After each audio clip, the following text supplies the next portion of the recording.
Hello, Tim Webb from Kentucky. Just getting old radio night going here.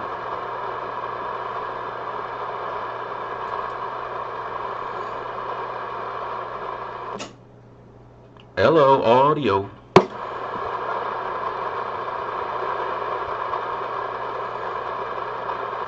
We got anybody out there tonight?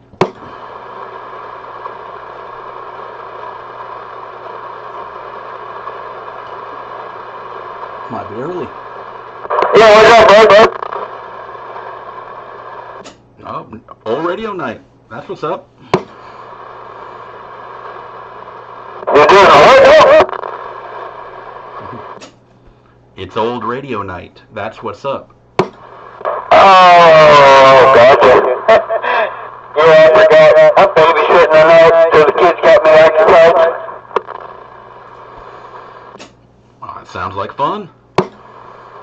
Yeah, both the kids went out, so Mama's at work, so I'm babysitting. And he calls on everything and grabs everything, and, you know, I'm surprised he ain't grabbing the microphone right now. But how have you been, man? I ain't talked to you in a few days. I've been busy, but anyway, I was able to break away here tonight and get on for old radio night here. So, is this mic sounding okay on your end? I've had some issues with it in the past, but I sprayed some of that deoxit in the trigger switch there, and I think it's working better, but just thought I'd check and see. It's working perfect, man. You sound great. 10-4, appreciate that.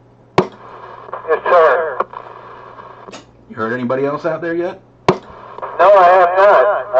I forgot my radio was on because I had it squelched, so, you know, they didn't break squelch. But, till you popped in, I said, oh, crap, who is that? Yeah, I'm probably breaking your squelch. Yeah, you think?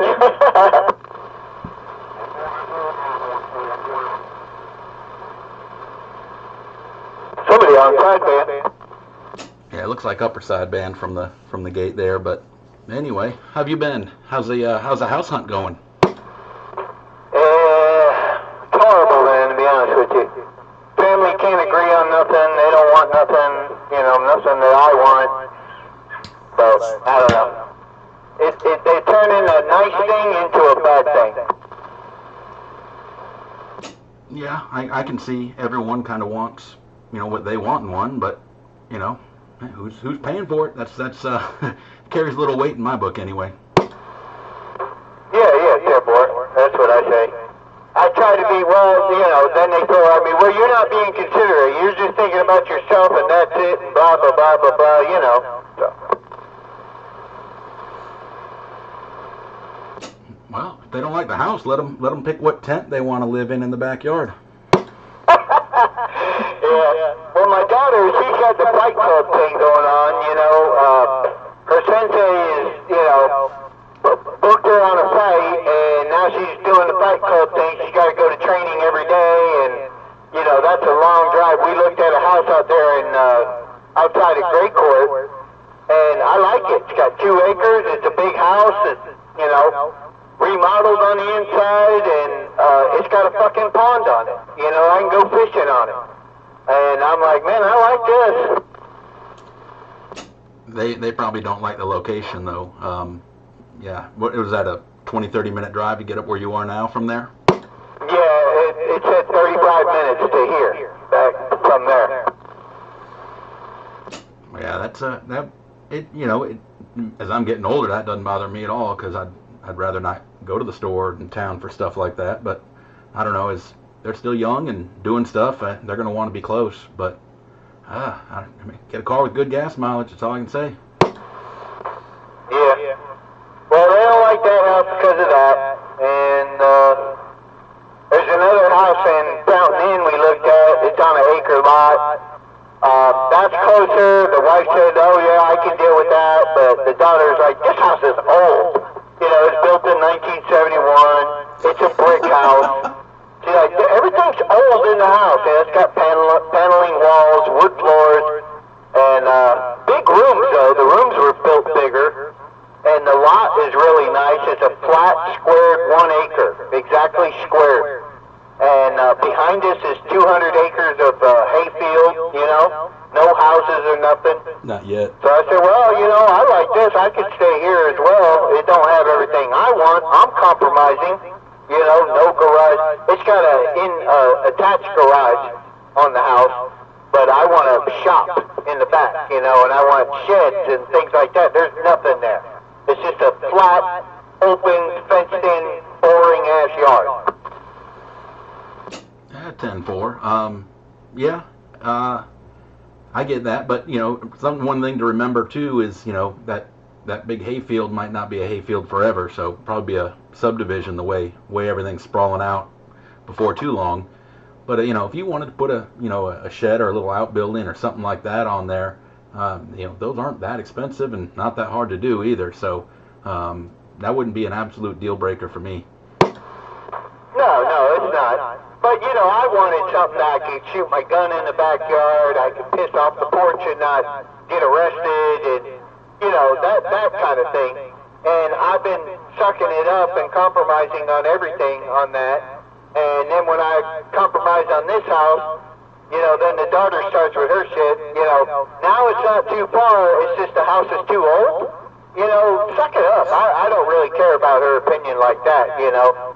Oh, sure, you don't care about my opinion. I got no say in nothing. I'm like, no, you don't, little girl. Shut up. Yeah, the 71's not an old house, at least in my book, but, you know, the stuff inside, if it's, you know, the bathrooms look old or feel old, you know, stuff like, all that stuff can be changed over time. So, anyway, you know, you can't change the location. That's the big thing. So, but I'm sure you guys will end up compromising and finding something. Do you have a date that you really wanting to have something found by? Oh, I want to move now, but VA loans take a while. They take 45 days to close. That guy, I told him I wanted that house in Fountain Inn, and it has some termite damage. And he said, well, I got 3 quotes for it, and the house is sold as is. Well, that don't fly with the VA. He has to fix the damage, and or there's no deal. So he said, well, maybe we'll talk. I don't know. He's dealing with my realtor, so I don't know exactly what's going on there. He told me maybe he would get somebody to fix it and get paid at closing. What it comes down to is he don't have the money to pay them. Hey, call this guy. There's people going to sell out here. There's a bunch of breaks in there. Somebody said something in the background there. Did you hear that? People here want to fucking talk.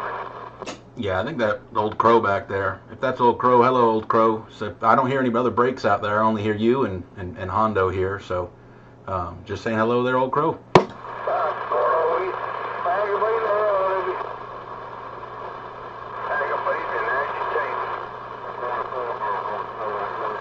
Anyway, well, I hope you guys can find something. I wasn't sure if you guys had a date that you had to be out of where you are or anything like that, you know, lease wise or anything like that. So that's why I was asking if there was like a drop dead date you really needed to be out or something. No, I'm good. I can stay as long as I want. 10-4.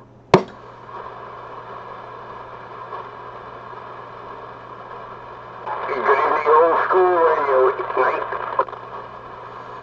Good evening, Roadrunner. Hello there, Megamind. Good evening to you, Mr. Hondo. Hello to you, sir. Thank you for coming.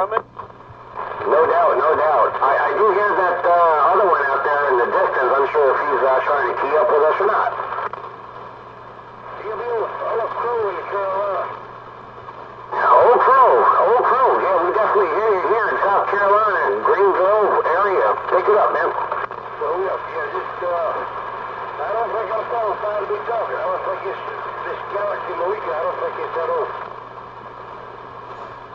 Yeah, you don't have to be on anything real old or anything, but yeah. Anyway, just you run what you got. You know, if you got something old, go ahead and hook it up and use it. Hey, I just got an old Elkin I'm talking about. I'm doing the same. I got a 12-tube Elkin behind this. I'm on a Cobra 2000 tonight, so Cobra 2000 into a Elkin 12-tube.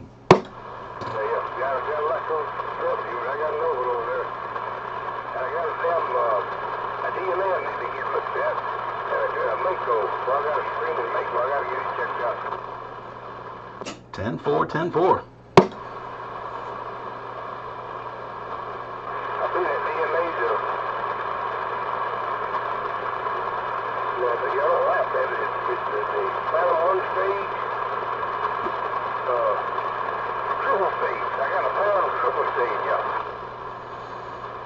Yeah, 10-4 on the Phantom triple stage. That's I've never had a Phantom box, so I don't know. Everyone I know, I want to say Uncle Jesse's got one of those, and I want to say Bones has one too. So I know there are a few guys around here that have them. So I don't know. I kind of like these Elkins. The tubes are cheap on them. That's one of the things I like about them a lot. I think I was talking to you 4 or 5 weeks ago about these tubes. I got about 30. You got the 1625 tubes? Yeah, I've got quite a few new old stock of those. I bought a big case of them. Yeah, I got about 35 or 40 of them. Yeah. Well, man, in the first one I got, this is kind of, man, look, y'all talk. I had a little story I was going to tell about the tubes I got. Go ahead. Yeah, they were from 1941, and they come, the tubes that I got were specifically wanted, of course, they wanted to go to the Eisenhower destroyer. They went to a lineage that was on the Eisenhower destroyer, these tubes that I have. Yep. It's got all the time. The United States Marine Corps, Marine or Navy? I think it says United States Marine Corps. The destroyer Eisenhower, and these tubes were specified to go to that aircraft carrier, over in the destroyer. 10-4. Yeah, all my 1625s. I think they just say U.S. military. I don't know. Mine are all the old brown, new old stock military tubes, but I don't have any that say where they were or what they were supposed to be used on or anything like that. So I'm just glad there's a lot of them out there and you can still get them. So I'm grateful for that. Oh yeah, I got some. You got some that's blacked out where you can't see it marking later? I don't think so. I don't think so. Yeah, I got some that's blacked out, and I asked somebody, I said, well, that's so they can't see the enemy can't see you modulating it, so they can't see that light or whatever. You know, or you're in the jungle, or if you had that type of box in the jungle, so they couldn't see it modulating. I said, well, I've enough. 10-4. Yeah, I usually don't hit mine too hard to where they kind of change color or do anything. Every once in a while, I'll get a little bit of that purple glow on them or something, but I got to be hitting them a little harder. I'll put a little 1-tube modulator in line, and they'll do that then. But I usually don't hit it that hard.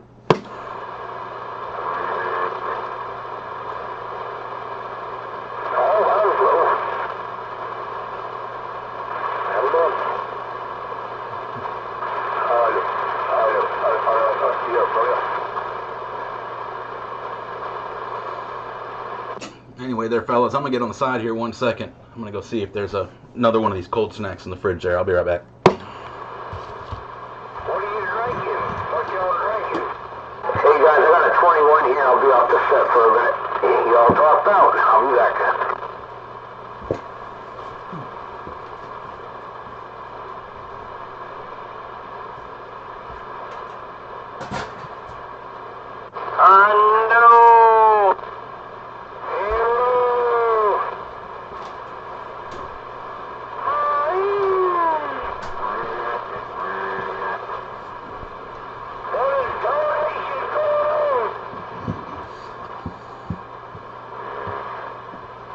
You still there, Hondo?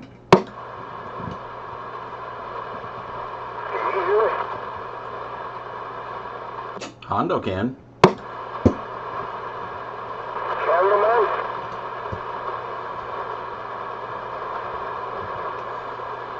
I don't know where Hondo went. He was there, but don't know where he is now.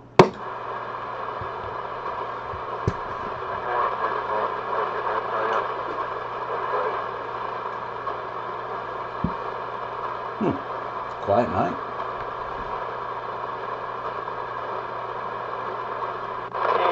Yeah, old Crazy Bob over here in Fingerville. I just listening in, boys.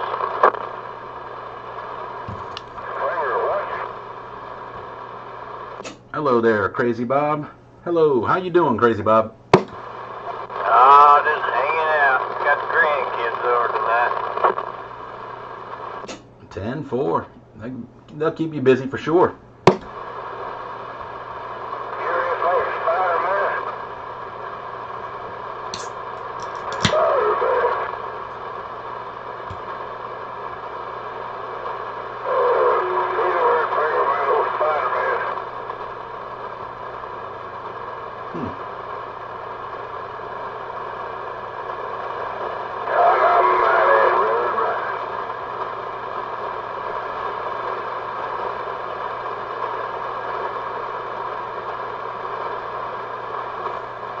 Oh, Crow, are you talking to someone else up that way? That's only got a Cobra.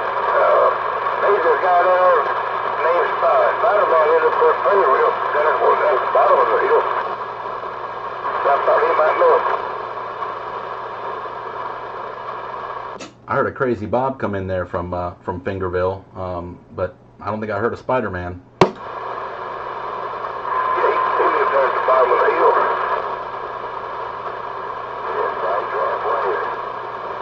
Oh, hello, Backdraft.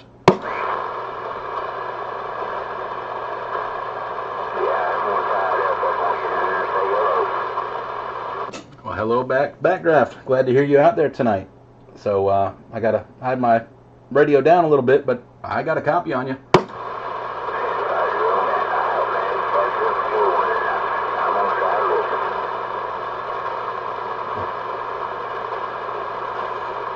I got you just above the noise, though. So anyway, I do hear you out there, but this one doesn't quite pull it out like the other radio does.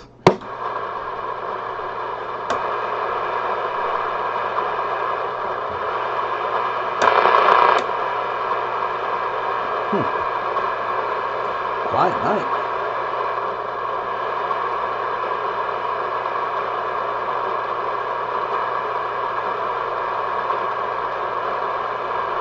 And there's no Ghost Rider tonight. No, I haven't heard Bones out there. Haven't heard 113. It's quiet night. Quiet night out here tonight.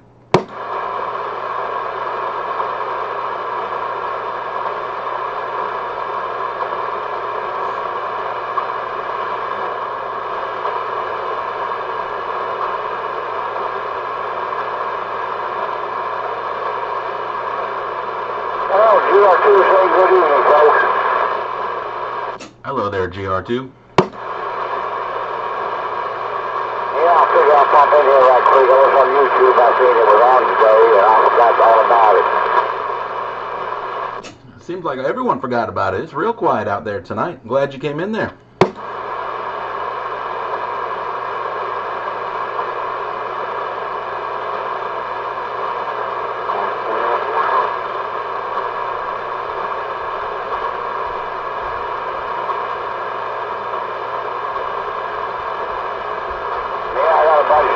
Background, because I got my battery charger hooked up outside and my mini battery went good on me. I'm going to check my viewers. Cooking oven, Crow. No. No. This don't mean to me.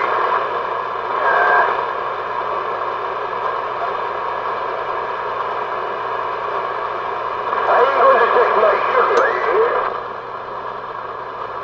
You ain't that sweet.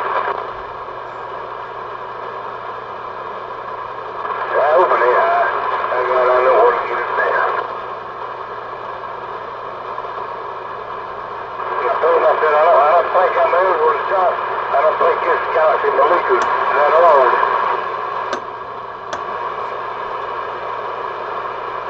So they kind of tried to find a little bit and they kind of said it was okay. Yeah, we'll let you slide. I had a very old Elkin truck here, and then this guy got talking about the tubes, and I got the tubes. The tubes were specified to be sent to the Eisenhower destroyer. There were the tubes that was in these little cardboard containers. It said 1941 Eisenhower, United States Marine Corps. It had a little pamphlet about where it was supposed to be on the Eisenhower. You know, these tubes were specifically for that, you know. Yeah, I thought that was pretty cool.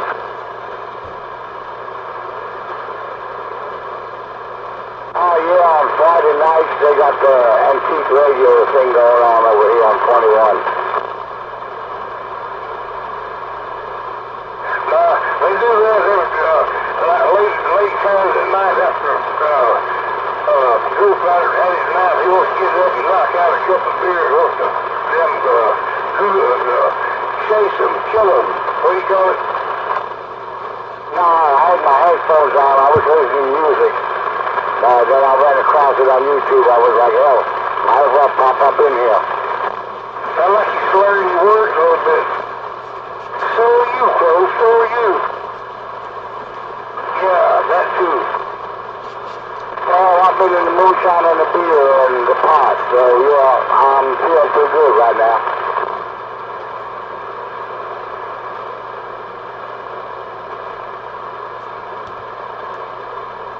Yeah, Crow, I grabbed one of those boxes there with those 1625s. Mine say U.S. Army Signal Corps, tube VT-136, and then it's got an order number, a date number on it, and then Western Electric Company.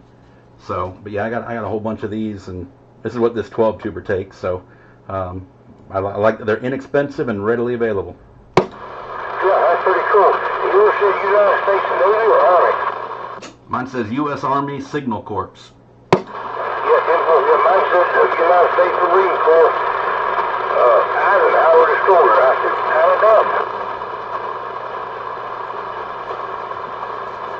panadapter. Mine also says tube number 6 removed April of 23, leaking. So this is the old leaking tube that was in slot 6 in this amp when I put new tubes in her.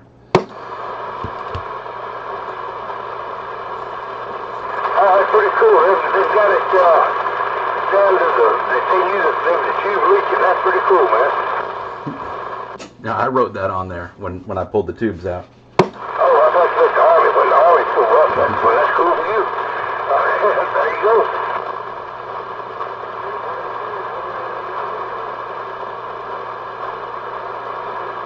Yeah, that's what I tell you. I got about, I don't know, probably 25 or 30 of them, maybe more.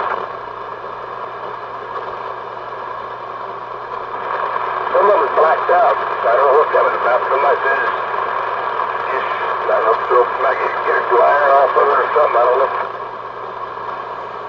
Mine are that like dark brown color at the base there, and they got the a little bit of that chrome up the very bottom of the glass, and they're clear after that. So every one of them that I've done, that's how they are, and they've got the the anode or whatever it is at the top of the tube there. I'm probably saying that completely wrong, but they actually have the connection up at the top too, where some of these other tube boxes everything's through the socket. Yep, simple.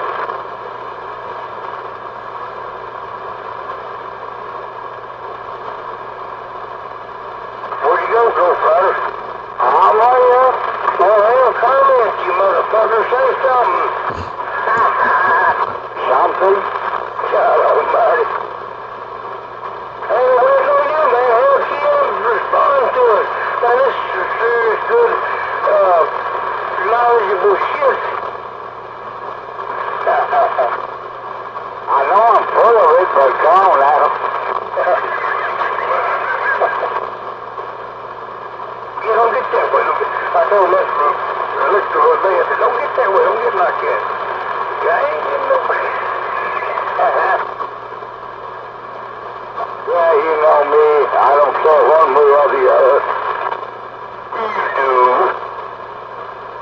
I really don't. I'm at the point in my life where I just don't give a damn no more. Really, they got that good.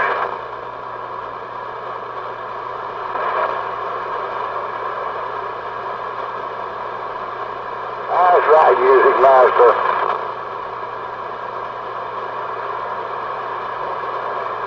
Break 2-1. Yeah, go ahead. Roger that. This is the old Cobra 29. How's it sounded? Not too bad, boy. Oh, this is Hondo over here at Pipeworks there, right down the road from Mr. Megamind. Yeah, damn boy, yeah, it's down about. I can hear you there. Can you hear me better go further? It's pretty good, man. I appreciate that. Is this old cool? It's too close to my antenna. Copy that. Megamind, Frugal, you all copy? The second one. Yeah, I got a copy. It sounds good on my end. But yeah, that was Old Crow you were talking to there. But right when you keyed up, GR2, Ghost Rider 2 up in Spartanburg was coming back to you there too. So I heard both of you in there. But anyway, there are two guys out there talking, Ghost Rider 2 and Old Crow. You should have a good copy on both, and they should both easily be able to hear you. Hello. I keyed up with him again. All right, well, I'll hear you guys out there, man. I appreciate the comeback, no doubt. But that 29 sounds good. Tell you both, it can be yours for the low price of $100. I have enough Cobra 29s. Thank you, though. Yeah, that's it, boy. Yeah, I got it laying around here. This is Cobra Chrome. Don't have one of those, but again, I'm good on Cobra 29s. I never liked the Cobra 29. I never liked the Cobra 2000. I don't know, I had one had two speakers. I was like, well, take me off this. I've only got one speaker with my Cobra 2000. I'd like a second speaker, but everyone that's selling just one speaker, they want so damn much for it, I can't justify spending the money for it. But I don't know. If I wait, I'll get a deal. That or I'll just run one speaker. Yours got red lights or green lights? It's got the frequency counters in red, channel selector in red, and then the meters don't even have LEDs in them. They're the old original bulbs. So it's a original looking radio. Nothing's been changed on it. The PLL chip on it has a date code from '81, so this is an '81 radio. I think mine had green lights in it. Everything green at least. Lights. Lighty blue or something. I can't remember if it wasn't red. It was either green or black and blue. The AM mode light is in green, and the receive light is in green also. But anyway, it's a good radio. I like it. Used to talk on it quite a bit. Don't so much anymore. It's kind of on the other side of the room, so it's kind of a pain for me to talk on. But I really do like talking on this 2000. Yeah, I got rid of all my background noise now. I unplugged that battery charger out in the garage. Battery charger adds noise? Oh, heck yeah. That sucker noisy as hell. I still hear you no problem, so battery's got enough juice, I guess. No, I'm running on a power supply in here, but I had my battery from my Mini Cooper hooked up out there in the garage. Ah, I got you now. Several of the guys out here talk on batteries instead of power supplies, and they run a charger with it, so wasn't sure if that's what you were doing too, so not a problem. Switching power supply here. You got a battery charger in your room? No, the battery charger's out in the garage, but it's close to the antenna. And it throws off waves, and it's just messing my signal up real bad. Oh, you're charging the car. I thought something had happened and you had the charger in your room. I'm like, yeah, I bet it does. That's God.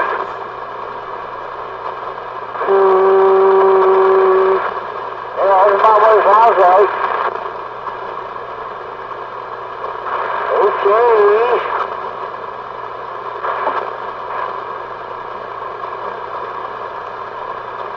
Hello world, Hondo Gaming. Let's keep going up there to McDonald's, get 3 or 4 double cheeseburgers, a couple fries.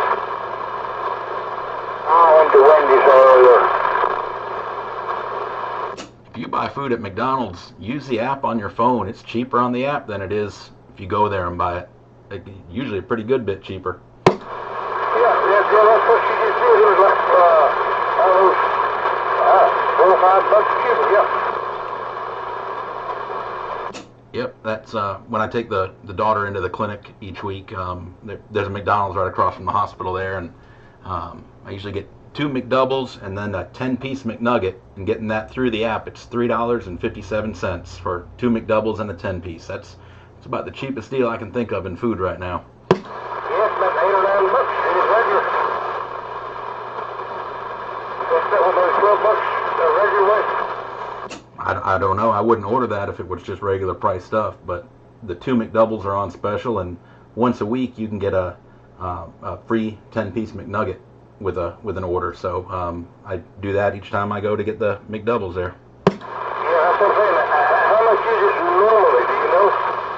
I don't know. I wouldn't get that if it weren't for the deal. So I don't know. I get the 10-piece to bring home to the other daughter. Well, I don't mean to be an easy score. It's not. How do you know you're getting a deal if you don't know how much it is? Well, I know a 10-piece McNugget costs, I would assume $4 or $5 somewhere in there, but it's free. So I know they ain't giving out 10-piece McNuggets free to everybody, so that's a deal.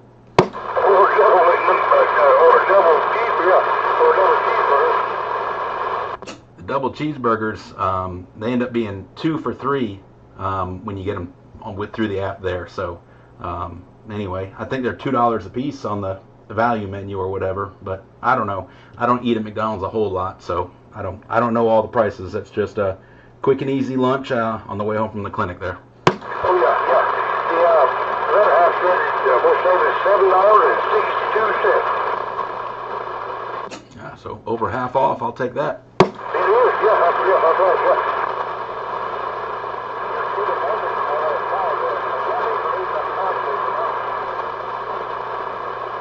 They kill me, smoking killing me. I smoke, but I don't anymore smoke. So it takes on.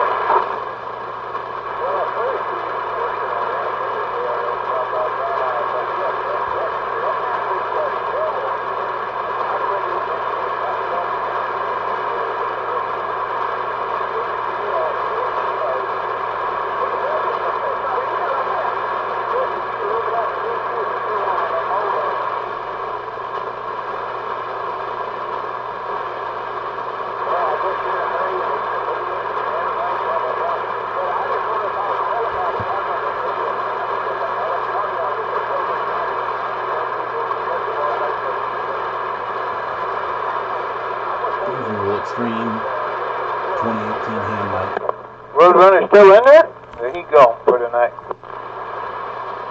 He said he was getting on the side there for a little bit. Don't know if he'll be back in here or not. Hope so. But yeah, I think he said he was gonna get on the side there for a minute. Roger that. Yeah, I think so.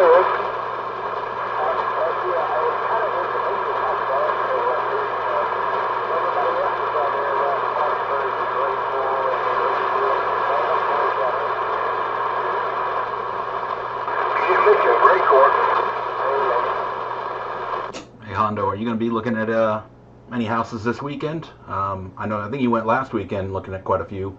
Wasn't sure if you're going this weekend too.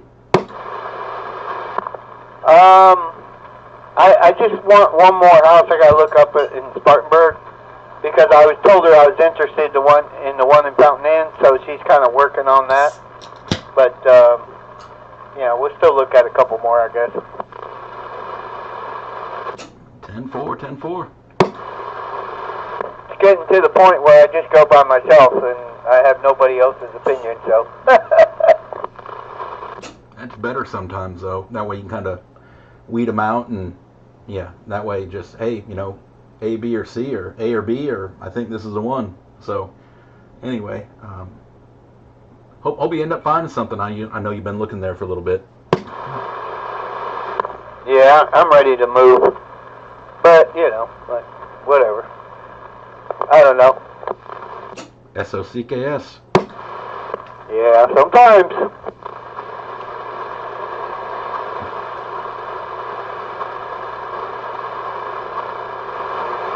You running the pillbox behind that Cobra? Yes, I am.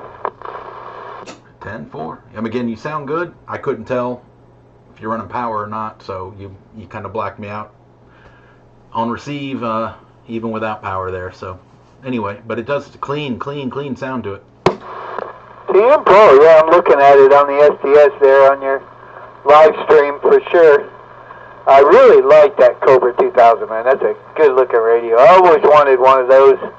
It's just everybody who wants too much for them, and everybody has one. So I'm like, well, I ain't going to pay for something that much if everybody's got one, you know? But you have a Striker 955. That's a radio that everybody has.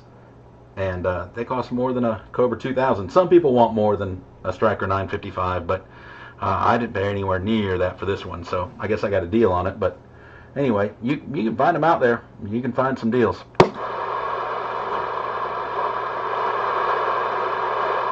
Yeah, absolutely. I've seen a couple for $200, but they kind of look like crap, you know? Yeah. But to me, the face is the most important part. That's kind of what you see when you're talking on it. If the wood's messed up in the back a little bit or whatever, to me, it's not the end of the world. You know, that kind of stuff can be fixed, and you can even Band-Aid it. They got that, you know, vinyl that looks like wood. You can just rewrap it. A lot of guys just do vinyl wraps on them and call it a day. Oh, I agree. Yeah, as long as all the meters are clean and look good, and then the face looks good, you know. But I think you posted one. What did that guy want? Like $1,000 for that one? Yeah, that one was. That's kind of the. Yeah, that one was almost new in the box. So had the original box, had 2 speakers with it, had the original optional mic, had, I mean, literally everything in the box, and it had been completely recapped and retuned and aligned back to factory spec. So it was like buying a brand new Cobra 2000 today.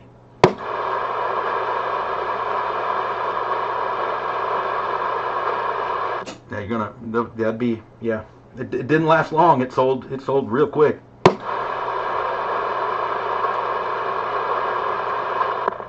Yeah, that's crazy. That sure is crazy, though. But I guess you're right. You know, it's a $1,000 radio when you get all that stuff done. No, I mean, no. I paid $200 for mine with 1 speaker, but it didn't come with a mic. But that's not a big deal. And then I recapped it, and that was about $20 worth of caps, and yeah, it works. I got $220 into mine, and it works great. I like it. So there, again, you can find deals on them. Yeah, and I see on your live stream there, everything looks good. The gauges look good. It's on frequency. I see it on the SDS. Everything looks good on it. You like the new the LGB color changing lights I've got? I've got them in like a purple right now. But anyway, more of a glow as opposed to just like the overhead lights. So new lights this week. So had an Amazon gift card and used it on that. Copy that. Yeah, that's one of the reasons I want to get moved. I want to get in and get my radio room set up, you know, and get everything set up the way I want it. Man, I tell you, I was, when we were going out to Gray Court looking at that property out there, there's a guy out there that we drove by his house. I turned his corner, and he had like 4 or 5 towers in his yard. And each tower had these big beams, like you'd have one, and then you go up another 10 feet, and there'd be another one, and then you go up another 10 feet, there'd be another one. I'm like, that guy had so many antennas. He probably had $20,000, $30,000 worth of towers and antennas in his yard. Big ham guy. I assume those would all be for different ham bands there, but yeah, might not want to live next to that guy. He might not want a 2,000 watt CB station right next to him. That he might not like that. Yeah, that's the first thing I told my wife when we were driving. I turned the corner and saw that. I was like, "You ain't gonna like me." She didn't know what she was looking at. She's like, "What the heck is that?" It's a cell phone tower farm. He sucks in cell phone signals and sells them back to the power company. That's what all those antennas do. Yep. And there was another one, I think it was out there as well, far away from him, but on the way back we saw him, and he had 2 towers with the same kind of antennas. He'd have one big beam, and then 10 foot up he had another beam, And but he only had one tower in his yard, and I was like, Jesus Christ, there's a lot of radio people out here in Great Court. 10-4. Yeah, that's I see a good bit of towers. I always notice them, and I haven't seen many around here that have more than one though. That's pretty rare. So yeah, Great Court though, it's not too far to drive, but I don't know. I mean, your kids could also look at taking classes at stuff closer to wherever you end up buying as opposed to where they are now, Oh yeah, no, my son, he's not worried about it. He don't care because he's already on the fast track to graduate. If he goes to summer school, he graduates. He could graduate this summer. But he says he don't want to do that. He wants to experience his senior year. So he's going to go to class, and he only has to take 2 classes, and he can go home before noon every day, and he can walk, with everybody else, and that's what he said he wanted to do. 10-4. That's one of my daughters. That's actually what she did this year. She only needed 2 classes to graduate, and she structured her schedule where her first class wasn't till like 11 o'clock in the morning, so she got to sleep in every day, and then she'd go in for 2 classes, and when the first semester was over there, at Christmas break, she's done now, but she chose not to get her diploma yet. She's waiting to walk with her class at the end of the year. Yeah, that's what he wants to do. But the daughter is going to be pissed because she's in high school too, and she rides with him in the car now. And he's like, well, you're going to have to ride the bus. And she's like, what? I'm not riding the bus. Well, then you better get a boyfriend with a car. Funny how that works, but yeah, I don't know. Maybe she gets the car then. Maybe she gets it after being she has to go to school. Well, that's the thing. She turned, her birthday was yesterday. And so now she wants to go down and get her license, and she wants me to get her a car. So I got to get her a car now. Oh, feliz cumpleaños. Yeah. But, yeah, so his birthday was 3 days before hers, and then hers was yesterday. And, yeah, so I'm broke. I don't have money for a car. And finding a deal on those is even harder, especially one for a girl to drive. I don't know if that's sexist to say today or anything like that, but I don't know. Boys can kind of handle a rougher car, or one where you gotta. My daughter's car, the starter was going out on it, the solenoid, and so I had an old broken off shovel, and so she would take the handle from that. It was in her back seat, and I showed her how to reach it down next to the engine there and sit and bang on the starter solenoid and get in and try it again. And she didn't like that at all, but my son wouldn't have had a problem with it at all. As long as you don't have to do it every time you go to start the car. Well, 80-90% of the time. And hello, Roadrunner, I heard you in there.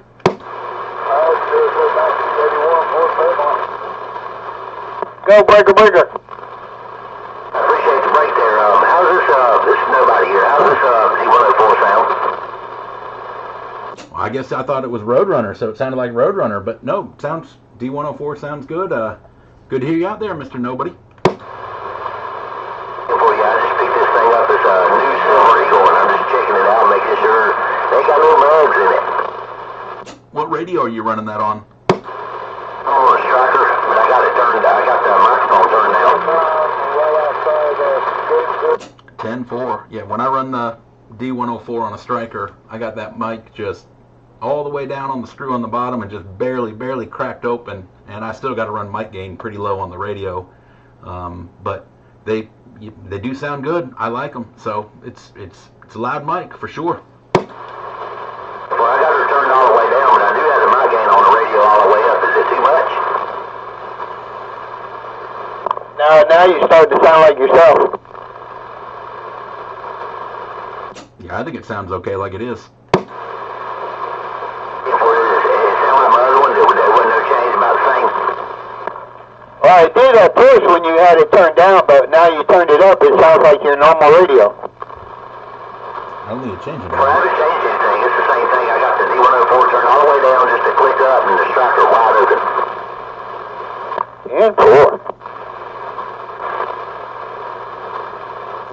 try running the striker down a little bit. I usually run it around halfway my gain when I've got my D104 into the striker. Alright, here we go. It's 12 o'clock. It's 12 o'clock. 1, 2, 3, 4.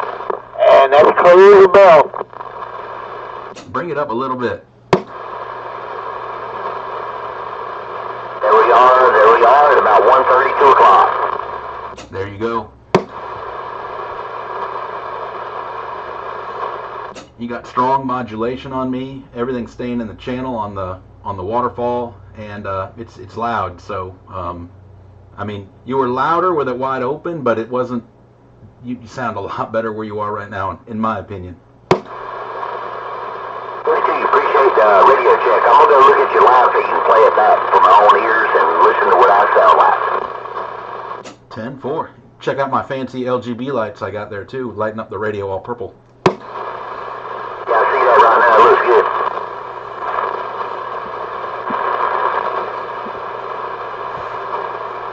I kept calling them LGB lights to my kids, and they're like, "Dad, they're RGB lights." I'm like, I know. They're like, "Why are you calling them LGB lights then? Do you know what that means?" Yeah. Sounds kind of funny to me.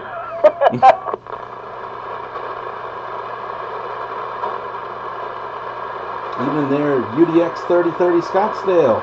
Good to have you in here.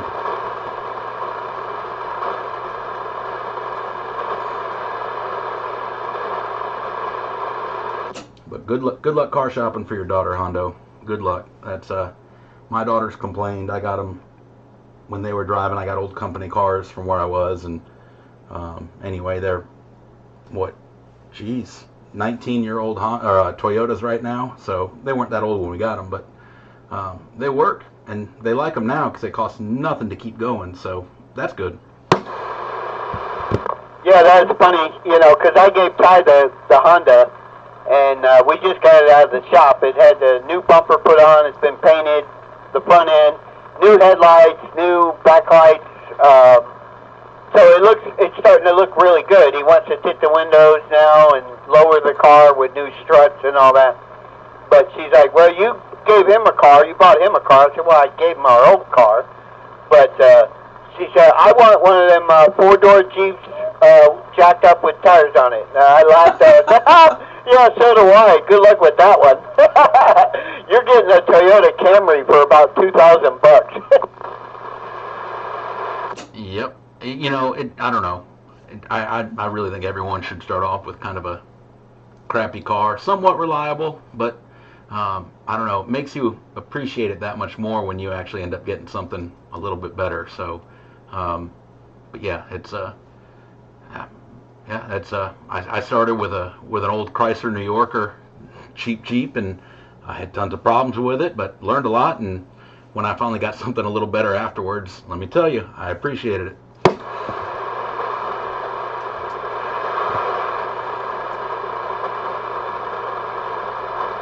Yeah, the other problem I see coming already is she thinks that she can go wherever she wants when she wants, and I'm like, yeah. Because she's like, "I can't wait till I get a car. I ain't got to ask you all to drive me nowhere. I'm going to go myself." And I said, "Yeah, well, I got news for you. You only go if I say you can go." And that pissed her off. I never really limited where my kids went, you know, unless they walk downstairs at 12:30 in the morning or something like that, and then they're like, "Hey, I'm heading out." It's like, no, you're not. That's but yeah, we had an agreement when they got their license and cars and stuff that it's these are the hours you drive, this is when you need to be home and all that kind of stuff. But hell, I don't know, when I had my license, I'd just go driving around for forever, just driving around. So I got one daughter that she did that a lot, and I got another daughter that rarely drove, rarely went anywhere. She'd rather just sit at home and be a hermit, I guess. Yeah, good boy. Yeah, I mean, I'm not going to let her run around too much. I mean, she's only 15, so she can't drive without somebody has to be in the car. They have that permit thing where they can drive to school, and if they have a job, they can drive but they have to be back home by a certain time. So she's going to stick to that. 10-4, 10-4, yeah. Yeah, just, you know, if she's got a job, just keep the work uniform in the car and you're coming or going from work. It's pretty easy. But I'm just thinking back. I'm trying to remember if you ever let Ty drive the car when he didn't have a license at all. I'm trying to think if that ever happened. Oh, yeah. But Ty knew how to drive a car when he was 10. Because we lived out there in Fountain Inn out there in the country. And he used to drive all the time. I started teaching him to drive all the time. So she's an okay driver. She's not as good as Ty. So yeah, I ain't gonna lie. I let him drive all the time with no license. Yeah, I mean, yeah, she and he. I mean, you're not shocking me with anything you're saying there.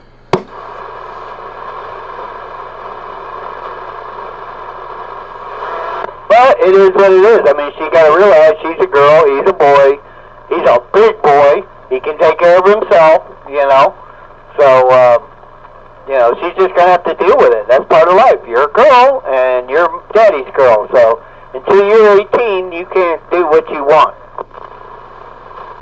10-4, 10-4. That's, I use these little devices, a company called Moto Safety.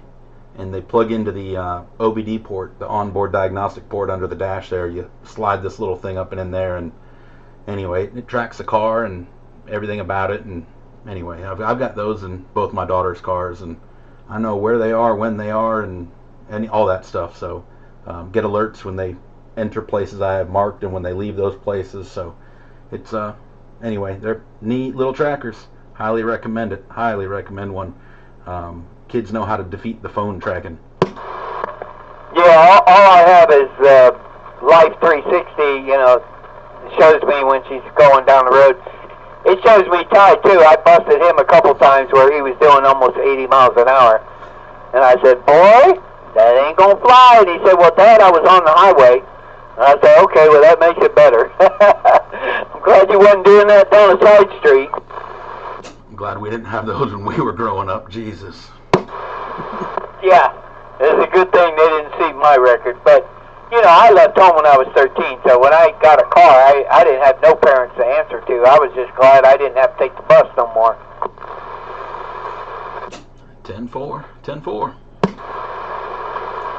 The Live 360 thing, though, too, you know, my son's older now, 26 here, so, but when he was in high school, I caught his friends on more than one occasion coming by our house. I'd be out in the garage at night, and they would put their cell phones in our mailbox and then tell their parents that they were spending the night at our house, and then they'd go off and do whatever they were going to do.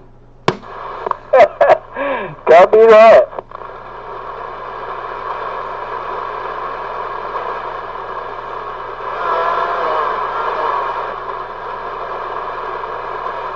I need to take 13 steps here, Hondo. I'll be on the side 1 second. Oh, I'll be back. I'll be back. I'm not road runner. The numbers on this radio try to act like it was a little one, but 105 is waving. Hello, 105. Sounding good, baby. Hello there, 105.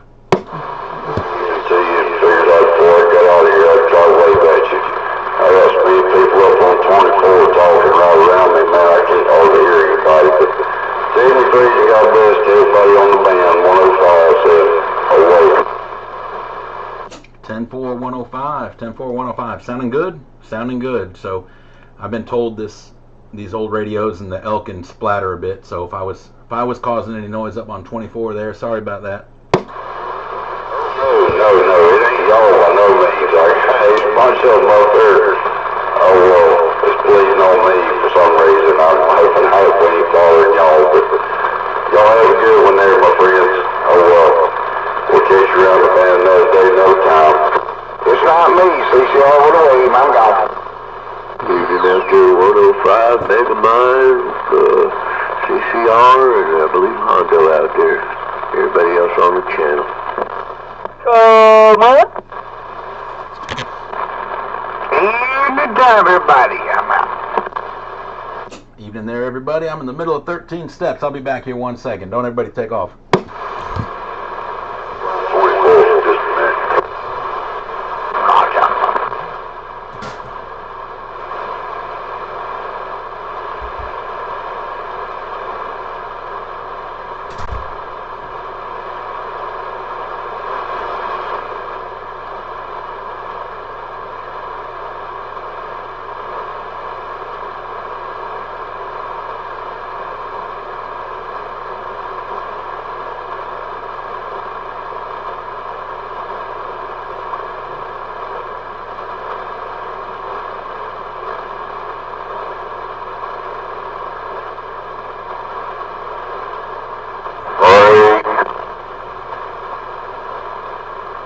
Hey, Blake?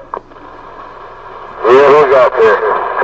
Oh, Hondo over here in Five Forks. Oh, Hondo, yeah, I got Sparky over here. Who's this? Sparky. Hey, we got Sparky over here. Hello, come on back. Oh, hello, Sparky. Sorry, man, I'm on the old Cobra 29, so sounds different. No, we're on 29 there. I'm talking on some old equipment over here, Timbo. Info. Sound alright back here with me? Oh, yeah, what you talking on tonight? Well, Mako and heat and shit there, Timbo, at the same time. Alright, copy that, buddy. Sounding good, Sparky. Sounding good. So, Shave, all I got is all those. I thought on Striker, those are those. What Mako are you using as a driver on that? Is that a Mako 200 or 300? Oh, 300 there, Timbo. Woo, that's a hot little driver. Yeah, I'm got about 600-700 into it.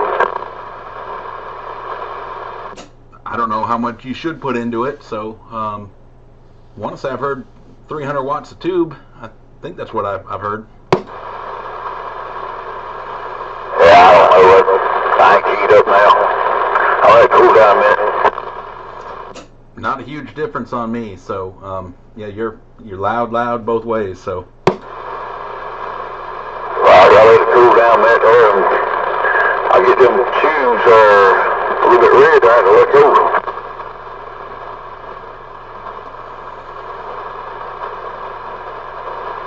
You're on that, is that Mako in low gear then, doing, what, 600-700? I don't know. It's got 23 JL6 in it, 7 of them. I don't even know that tube.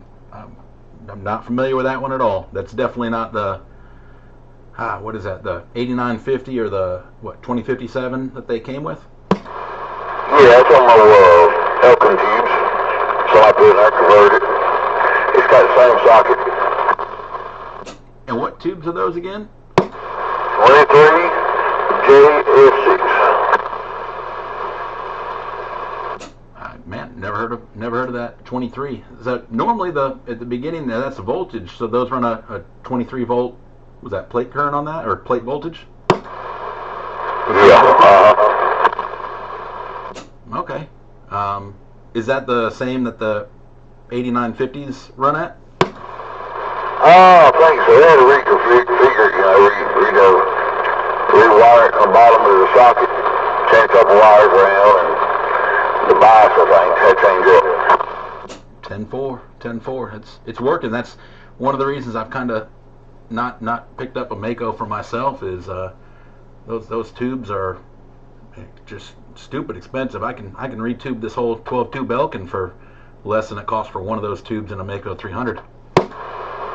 Yeah, you retube this right here for what? $80 maybe.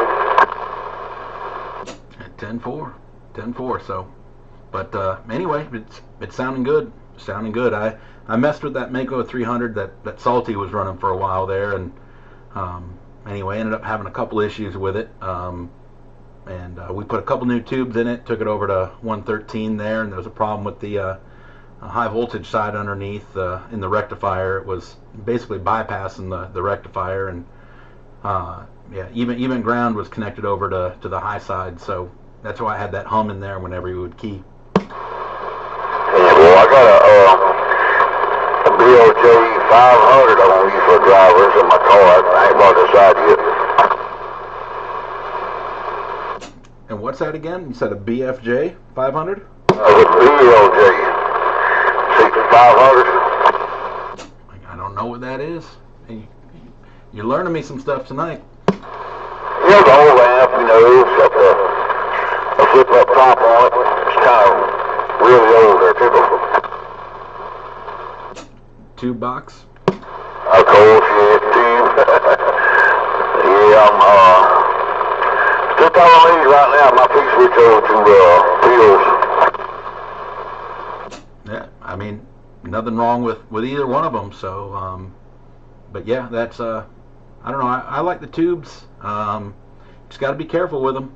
But you know, retubing a box sometimes is cheaper than repilling a box if you end up making a mistake with it, hitting it too hard or something like that. So, yeah, the pill boxes are not as forgiving as the tube boxes, that's for sure.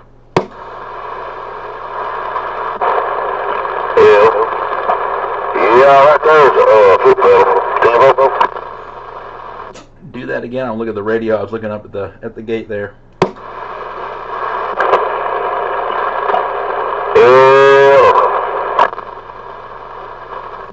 It you got more forward swing on it, but yeah, it's you're on this meter anyway. You're dead keying a 5 and swinging up right at a 9.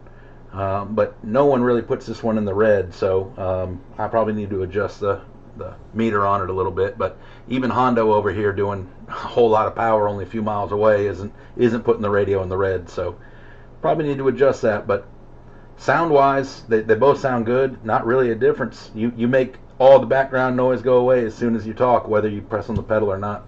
Alright, sir. Well, you know, Hondo, you'll have a great night. We're going to let Snappy have it. I'm just going to be there, people. 10-4. Hey, boy, buddy, have a good evening, man. Appreciate you stopping by. You there, Sparky. Y'all have a good evening now. Have a good weekend. Good evening there, Sparky. Hey, good evening, Tom. See you there, Sidewinder. Sounding good. Hey, back to you. And Tim. What you doing, Sidewinder? Yeah, just sitting here watching Gold Rush, listening to the radio. Come on. Copy that. Hope we ain't disturbing your TV show.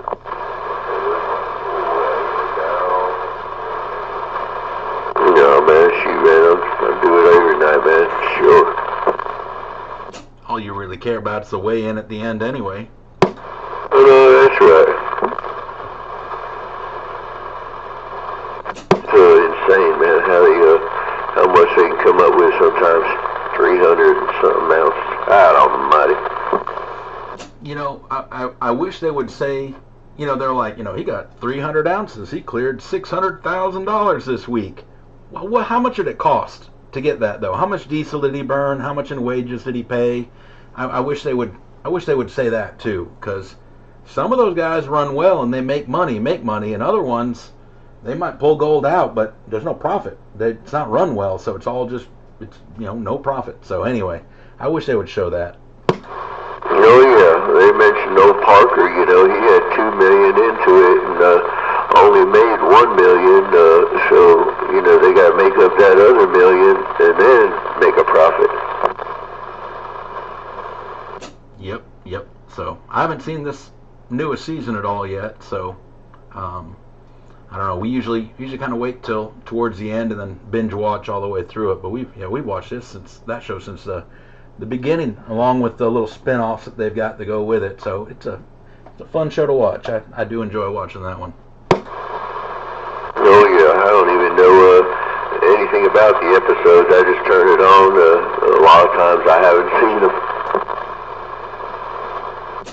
10-4. Yeah, they've got the Bering Sea one where they do it up in Alaska, Nome, Alaska, where they do it with like dredges and stuff in the summer where it's thawed out, and then they do it in the winter where they go out there and cut a hole in the ice and go down and do it that way. So there ain't no way in hell I would do what they do, and they don't pull that much up at all compared to the other guys. So, whew, I'm curious if they actually make money doing it. But all those shows, I like watching those. They're fun to watch. Oh yeah, I hear you. Yeah, Bering Sea I remember jumping in there in the water with his arm bikini on, man. Stuff's cold. But, yeah, they be sucking up, it's amazing. They get on a spot and be sucking up all that stuff and getting in the sloop or whatever the heck it is they call it. 10-4, yeah, that's yeah, it's neat there. It's neat shows in the whitewater gold or whatever, where they do it in the river there. I don't know if that's still on the air or not, but anyway, I enjoy watching all those. They're interesting. I love seeing it when they pull out a big old chunk of gold or something like that too. So kind of neat that you can just find this stuff worth so much money just right there on the ground. That's right. Yeah, I've seen that whitewater for sure. Yeah, I remember seeing a story about I don't know. I think it was in North Carolina where a kid found a big old gold rock and he sold it to somebody that I guess he didn't know what it was. But did you ever hear that? No, I haven't heard that.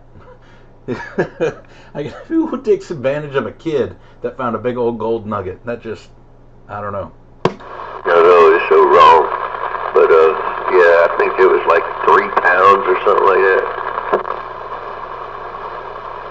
That'd be yeah. I ain't even doing the math on it. That's you never have to work a day in your life right there. Oh, that's right. I used to like that show, The Curse of Oak Island, until they didn't find shit season after season after season, so I kind of gave up on that.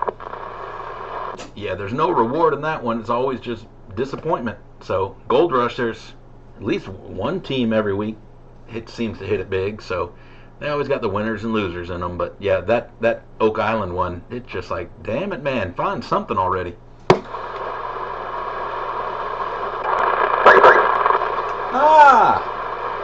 Go ahead, break. Yeah, I was on the 21 from up north. Had to take that one. Just got off the horn. Good evening, Channel 21. Good evening there, Road Runner. Hello there, Road Runner. What's up, buddy? Hey, pal. Hey, Sidewinder. So when you head up to Sugar, well, you know what I'm talking about. Yeah, we're going up here Friday. Fantastic. I shared the credentials with my wife and my daughter in regards to taking the kids up there, and that'd be a hell of a lot of fun. Oh yeah, 10-4. Yeah, the guy, BRB, he reached out to us real quick, or reached out to me. I did while I was at work, man, on a break, and so it's all good. Hopefully we're going to get back on the slopes. The daughter says, you're too old, you're going to break something. It's like, I've been skiing since I was 12, at least once a year. Well, I tried to anyway. But I'm about an intermediate skier, but I don't have to go wide open. But sometimes I feel like I'm being on that slope. I'm here, and I just got down.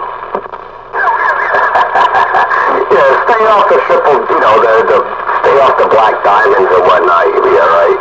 I don't know how they manage the chat of what each area is. It used to be a double diamond or a triple diamond or et cetera, et cetera. Do they still do it that way? Oh yeah. Yeah, I don't go on the diamonds anymore. The last time I did, it was icy, and I'm just digging them skis in, man. There was a girl that fell, and she was just getting up. She's the only one on the hill, and I took her out like a bowling pin. She sat on my stomach, and I held her because I didn't want her to hit her head or anything like that. Both of us just slid down the rest of the way on that mountain until we stopped.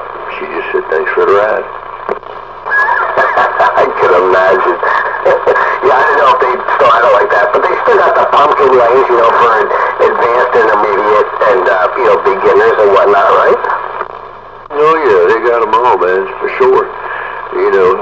I definitely have to take a break. I was out there cutting wood today and splitting it and all that good stuff, and with the tractor, and I was thinking, well, this is going to be maybe getting in shape for next weekend. I'll probably be sore as heck tomorrow, but nonetheless, yeah, we're just going to take it easy, man, on the intermediate slopes, but there's always a point where you can kind of go uphill, you know, after you get up some speed and stuff like that, and rest a minute, and then, like I said, man, I just like going off, you know, it's like a rock, man, it's like a gate, you know, just whenever you get rested up, man, and go off that rock, man, and instant speed. Roadrunner better stay to the bunny hills. Roadrunner don't do it no more. My right leg is destroyed. But boy, do I miss it. But if I can get the kids doing it, I'm sure they would take easy to it. We'll see. Yeah. As for you, Sidewinder, stick to the intermediate advanced area. You know, take the Bobcat all the way around. Keep it nice and simple. Don't go all the way to the top, man. So I'm going all the way to the top. That's where we're staying, up at the top of that mountain. But, no, I'm going to take it easy. I'm going to go to the top of the mountain and ski down. That's the only way to do it, for sure. But, you have no choice. Sometimes you get a little speed up, but, I can handle it. Ain't no doubt about that. I'm going to take a stood by a second. I think there might be a breaker out there. Yeah, man. Pick it up, Rick. There's a breaker out there. Go ahead.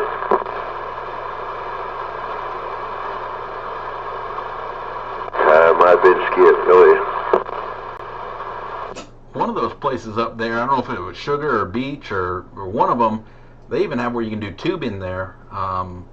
I've been to two of them up there. One had it, one didn't. So anyway, my kids, they like tubing more than actual skiing. Yeah, that's what turned me on about it. You know, you start the kids off on the tubing and then introduce them to the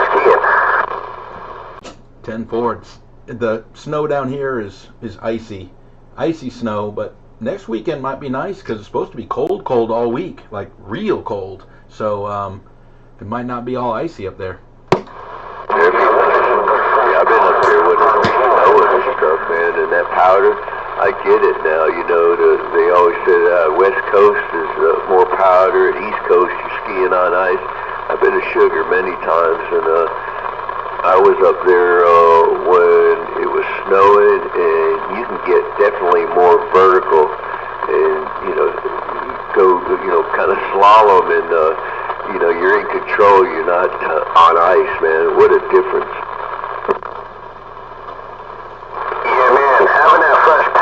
You know, the skis cut good into it. I don't know if you sharpen yours before you go. I don't know whether your K2s or what your Rossignols or whatever you're running. But all in all, we used to sharpen them up. God forbid it didn't snow up there and they were making their own. We'd always sharpen up them skis before we all went. Oh, yeah.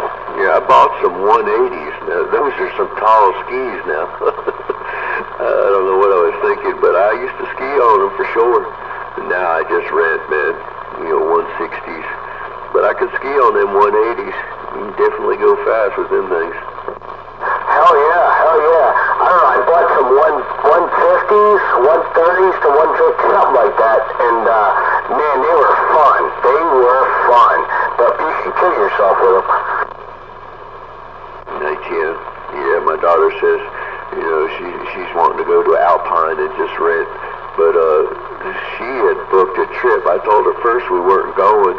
Hello and then there, did some Watchtower research waving. and then found Waving this right back, place. And Watchtower. it's way up on the mountain. And, hello there, Hot You know, Wheels. Probably getting off 5,300 work feet about up. now. So Hello, Hot Wheels. I went ahead and booked it. And I didn't know that she had booked one. I don't know what's going on there. But anyway, I think we're going to be up there at the same time.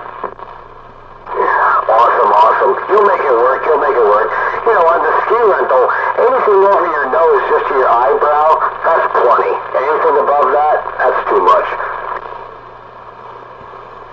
Oh, yeah, that's why I got skis right here in the room, man, those 180s. They're tall, man, and I used them for a long time. And had, like, you know, the edge sharpened and waxed and all that good stuff, but anymore, man, I'm good on 160s. Hell yeah. All the fun. We used to have days, I think I told you previous, we get caught going down forward, you're mud. That's called Chinese skiing? Yeah, you ski backwards all day. I'm lucky if I stay on my feet all the way down. I'm good going forward. I got you. I know that's right. I did a face plant one time, got my ski caught in a snowboarder's rut. Man, I planted myself, man, and I had my poles. That pole was about 20 feet, 30 feet up stuck in the slope. One of them ski patrols got my pole and brought it down to me. I had, from the ice, scarred my face. I just looked at him, I said, man, I face planted on that one. He didn't say a word. Breaker. Pick it up, Rick. Hello, everybody. Megamind, Hondo, Roadrunner, Sidewinder, and all them sandbaggers out there, man. I got offered to go skiing one time. I was about 12 years old. The church was wanting to take us. But then they said something about free yodeling classes, and I seen that cartoon where that skier went over the hill and just yodeled all the way to death. I was like, no, I didn't want to go. I heard that there, nobody. My sister took me on my birthday, so, back when I was 12 years old, and I was hooked ever since, and, I try to make it. It's been a minute. It's been about 4 or 5 years since I've been, but I used to go every year. You go in with a couple people, to defray the cost right there at the condo, right on the slopes. But anyway. Yeah, Watchtower. We do this every Friday night at 9 o'clock Eastern. Everyone hooks up old radio stuff, and I'm talking on this Cobra 2000 with a 12-2 Elkin. Hey, I got a ticket going up there one time. We talk a lot of skip too. So if I ever hear you out there, definitely say hello. I'm on 21 a good bit, channel 30 a good bit. Right behind the courthouse. Go by Megamind on the radio and 450 on the skip. So instead of McDonald's, we call that Last Chance. But here in South Carolina, there's a lot of locals to the old every night on the radio. And then we're going to get on up there. Tuesday night, they have 30, 40 guys in all check in the evening, so until 1 o'clock in the morning. Saturday night. Kind of crazy. So Saturday nights, we do a roll call. We usually have between 100 and 150 in there. We do that on channel 30. I live stream that too, so subscribe, watch it tomorrow night. We do that at 8 o'clock Eastern.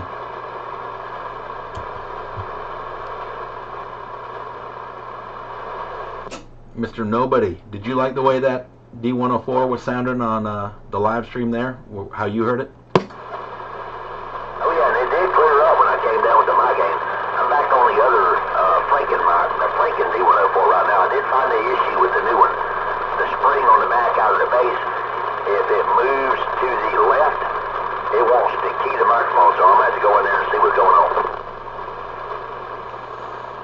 10-4. Loose connection or a exposed wire or something, but that shouldn't be too hard to fix. Oh yeah, it should be an easy fix. It's right there. I mean, everything's easily accessible from the base.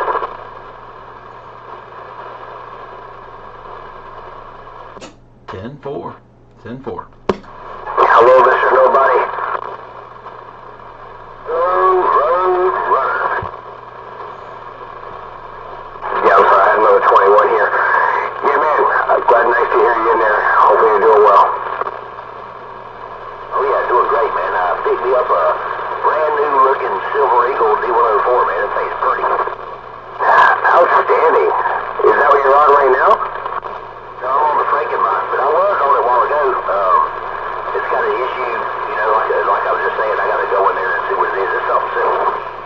Hey, check. I'm sure it is.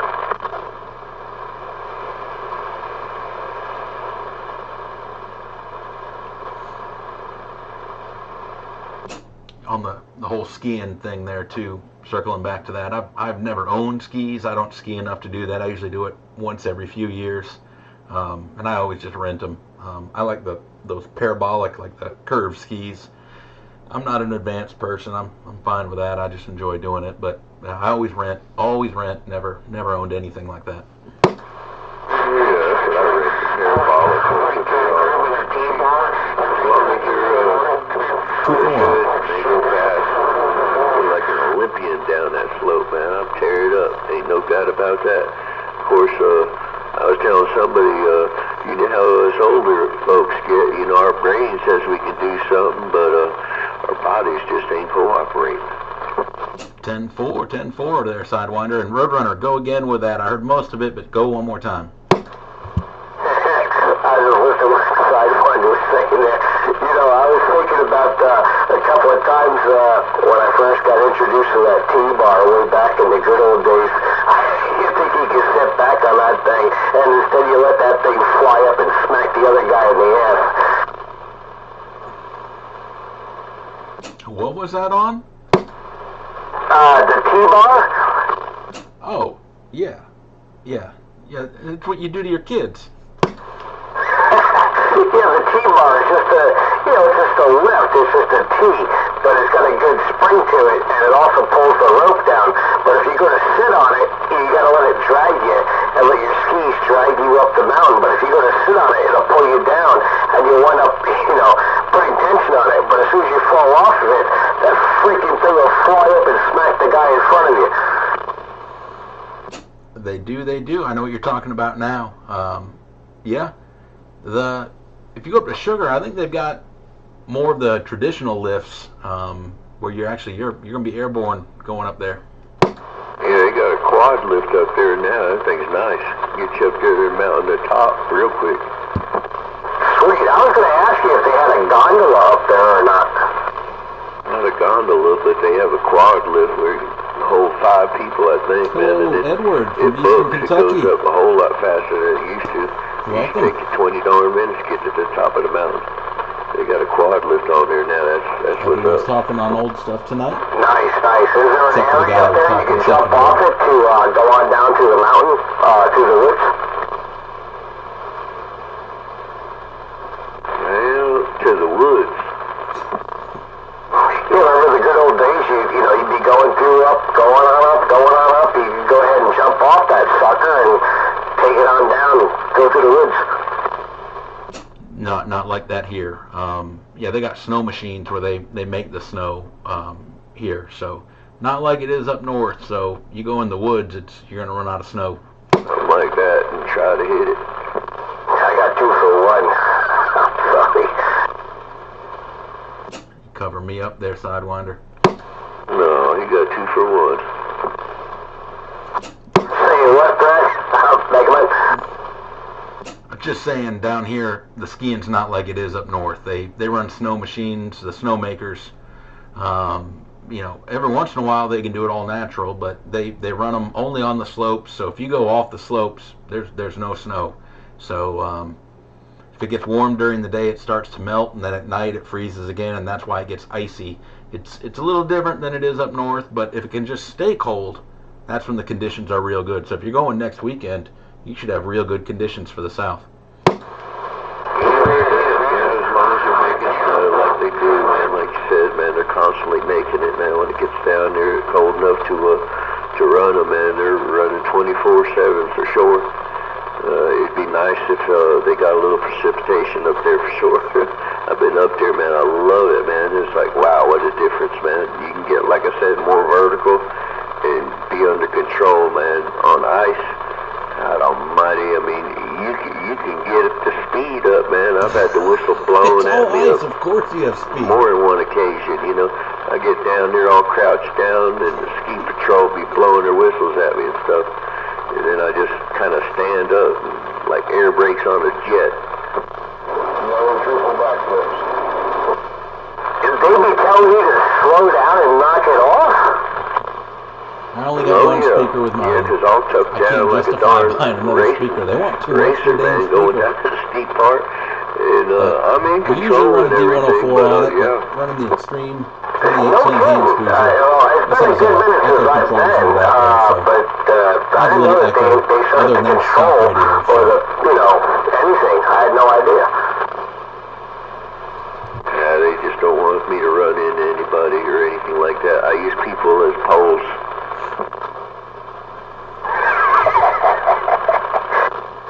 We're supposed to get snow. They're saying, you know, winter weather, snow, freezing rain, whatever. This Wednesday, Thursday again, I want to say, you know, trying to scare us into going to buy all the bread and milk at the grocery store. But I'm not sure if they're supposed to get all that up in the mountains too. So if they get good snow Wednesday, Thursday, again, this is going to be a good weekend to go. It might be a busy weekend. Oh, yeah. And my daughter reminded me of that. It's going to be Saturday, Dad. It's going to be crowded. I said, I know, but it's just what we do, man. My birthday's Friday. It's nice that I'm off, and Saturday night we'll be doing lasagna up there in the condo, and I don't even know how to articulate it, but a tradition, I guess. Awesome. Happy birthday in advance there. Happy birthday in case we don't talk again. What, 73, 74 this year? 64. You're right. Probably 78. Man, that was brutal. 64. 10-4 there, Sidewinder, 10-4. And hello there, Bones. Good to hear you out there, Bones. You didn't hear Bones out here? Uncle Jesse? Yes, sir. You sound like Bones. You got your Bones filter on with the old radio. Well, we're on this old Superstar radio. Sounding good. Modulation master there. Hey, boy, now we're sitting there, we were listening, and just thought we'd hop in and let you know we were sitting around listening. 10-4, Uncle Jesse. Good to hear you out there. And again, that's a, whoo, man, that's a modulation machine. I'm not telling you to change anything.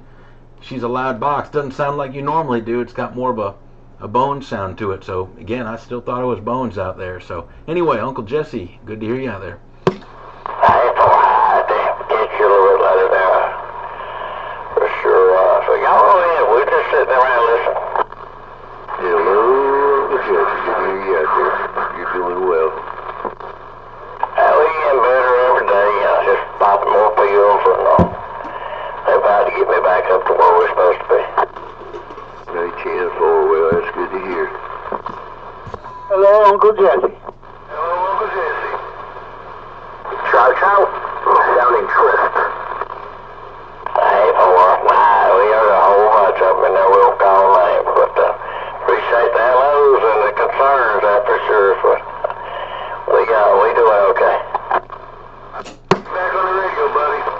10-4, Uncle Jesse. Yeah, I haven't heard you in a while. How are oxygen levels looking there? O2 levels, they looking all right? Yeah, it's been doing pretty decent. We just had a lot of respiratory infection or something.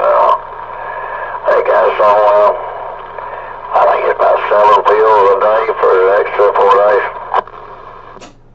10-4. So anyway, I know it's tough, especially when the air gets dry out here like it is right now. Sometimes those levels drop. So just curious. Anyway, good to hear you again, Uncle Jesse. I'm gonna get on the side here. I had to take 13 steps. Hey, boy, I appreciate that.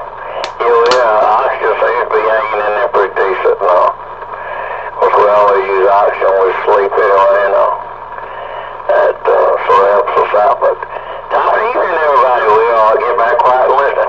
So y'all carry on. Yeah, man. Next time they check that oxygen level, go have them put it on your finger. Have them put it on the other place there. You might be surprised.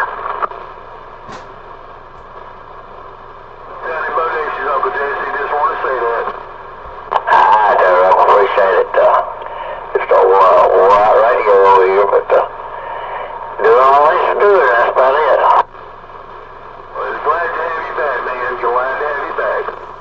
Yeah, boy, it's good to be back in here. We figured we'd come in here and stay there for a little while. We got a horse on everybody. We all missed you to hear you on the radio for sure. Hey, well, the voice sounds like it's trying to, the more we talk, sounds like it's trying to get sort of a horse there, so we ain't gonna talk a whole lot. We'll just sit down here and listen. You're gonna carry up. And down to Roger. Yeah, I just want to break in there and say hello to those people on the live chat up there. Tim up there from Kentucky and Edward from East Kentucky. Welcome to the live chat and Classic Radio night here. So appreciate y'all. Thank you, DJ Hondo. Welcome, gentlemen from Kentucky.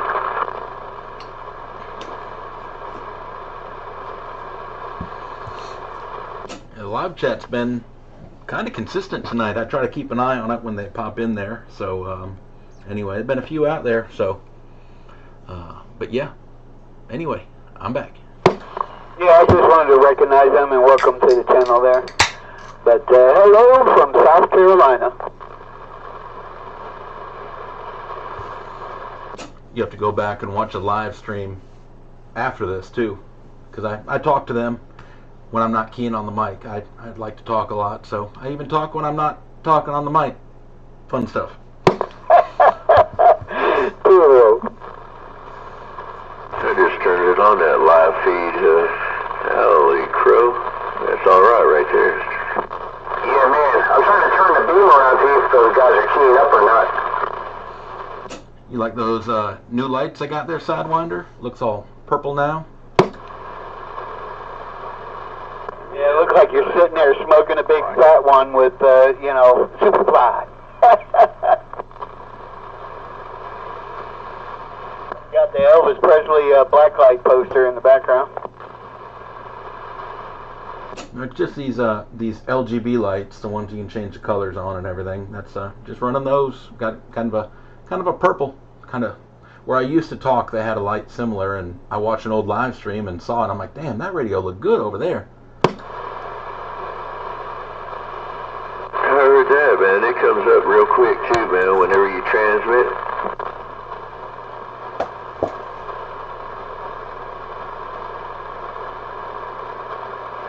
Put it at the Megamind position here. I just wanted to hear how it sounded at that 3 o'clock position with the mic aim. Sounding good, sounding good. Yeah, this is the normal lights that I normally run when I'm in here. So this is what it looks like if you watch the live stream the past few weeks when I've got a radio in here. But anyway, I can change the color on these LGB lights, or RGB, LGB, whatever.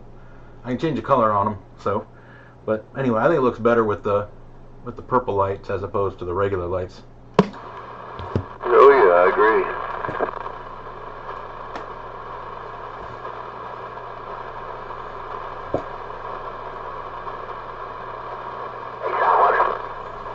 Yes, sir.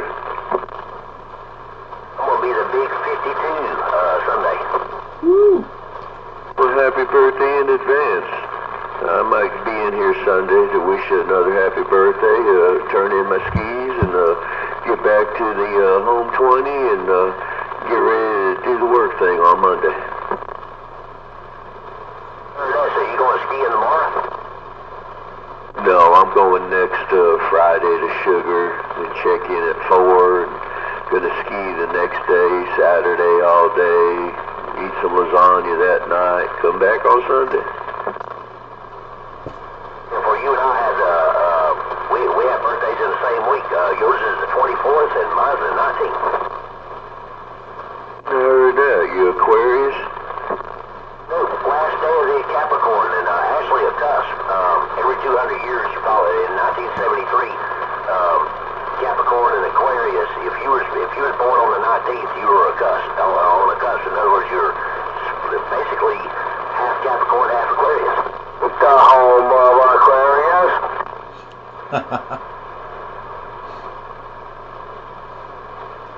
Is that Corn Man I heard in the background? Somebody singing Aquarius there. I think I know who it was. No, Corn Man's in there too, man. He's really low though. Hey, Corn Man, what's he talking on? Yeah, I'm sorry, I had to. Pick it up, Corn Man. I can barely hear you, Corn Man. What's up?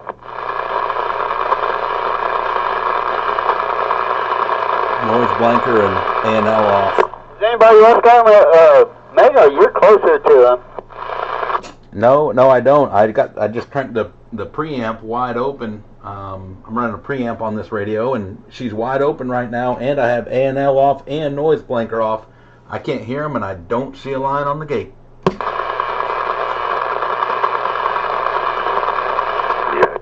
Over here either.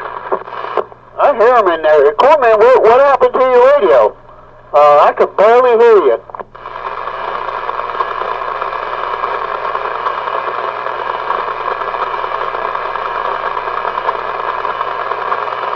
the first time I've heard him in a couple of weeks. I wonder what happened to him, but man, I'm telling you, he's in the mud. I don't know, maybe the snow or something took his antenna down or something? I don't know. I've been shouting for him in the mornings when I go to work, and I haven't heard him in there. I haven't heard him in there, but I haven't been on the radio much recently at all. I think first time I've been on the radio since last Saturday. No, I was on here Sunday night. I haven't been here all week though.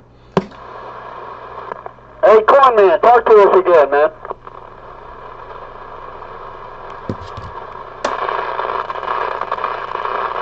No, he's not keying up. All right, Corn Man, we're concerned with you, man. Just give me a shout, man. Good to hear you out there again, though.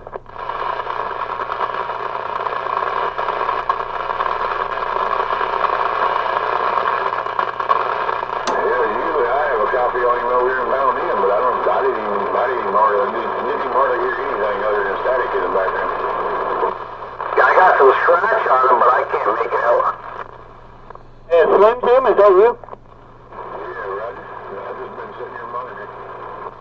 All right, copy that, man. Hey, man, if I didn't catch you before, man, welcome. I'm glad you showed up, bud. Yeah, I've just been sitting here, sitting back, listening. Sitting here letting this little amplifier warm up there. It's still going pretty good. It's giving about 60, 70 watts, weighing about 150. Roger that. But you know Cornman, you've known him for 100 years, haven't you? It sure feels like it. It sure feels like 100 years. Yeah, I've known him since the early 2000s. Yeah, I hear you there, Cornman. Go ahead. No, it's not any better at all, man. I don't know what happened to your radio. Slim Jim is in here. He says he knows you for like 20-something years.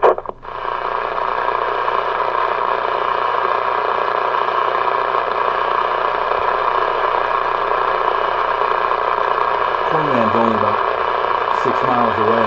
I should be able to hear him if he's talking on coat hanger. Yeah, I don't know what happened. What could have happened to his radio to make it go down that much? I don't know. Could be a problem. Coax. It's hard to say. It could be something with the radio. I don't know. But normally I hear him. He's loud on me. Like during the roll call, when he's saying Cornman, if he keeps saying it while Forerunner's calling names and everything, I hear him over Forerunner. Like I don't even hear Forerunner. So he's usually loud on me.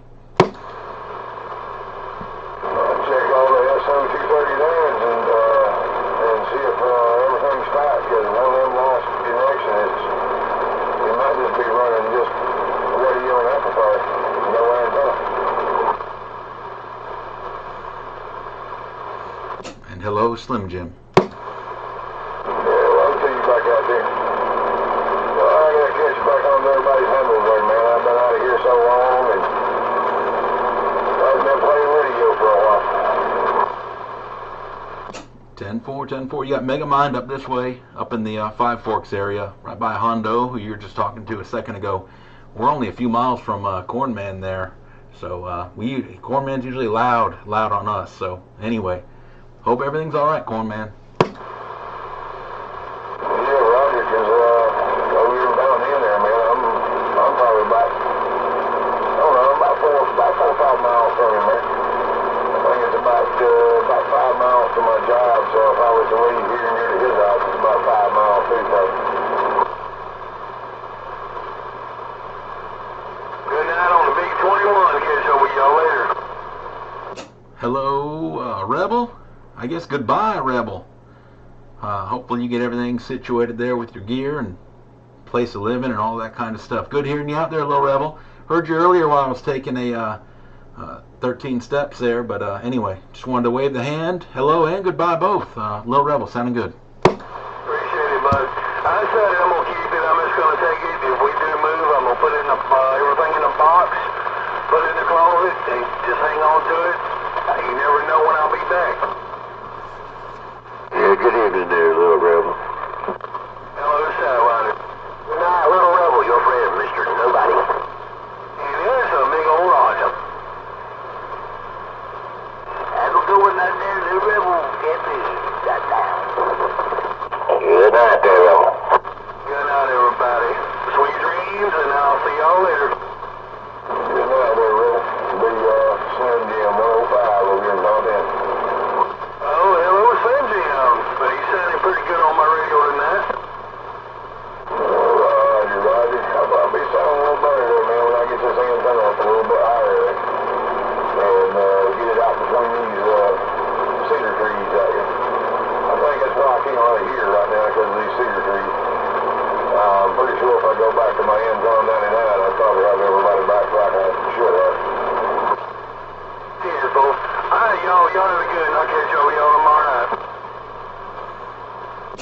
Slim Jim. You need to put that A99 up in one of those cedar trees and call it a day. That's I'm on a little Antron or a fiberglass antenna up in a tree myself. So a few of the guys out here are talking that way. So your antenna gets higher every year.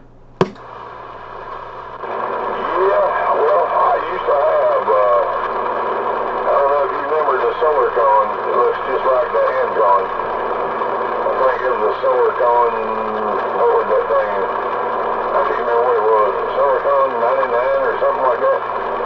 But I had one of those up one year and had that thing in the tree, sticking on top of the tree about 15 foot. And lightning struck that joker and it looked like a bunch of matches that you poured out in the yard. It looked like you took 100 matches and threw them out there.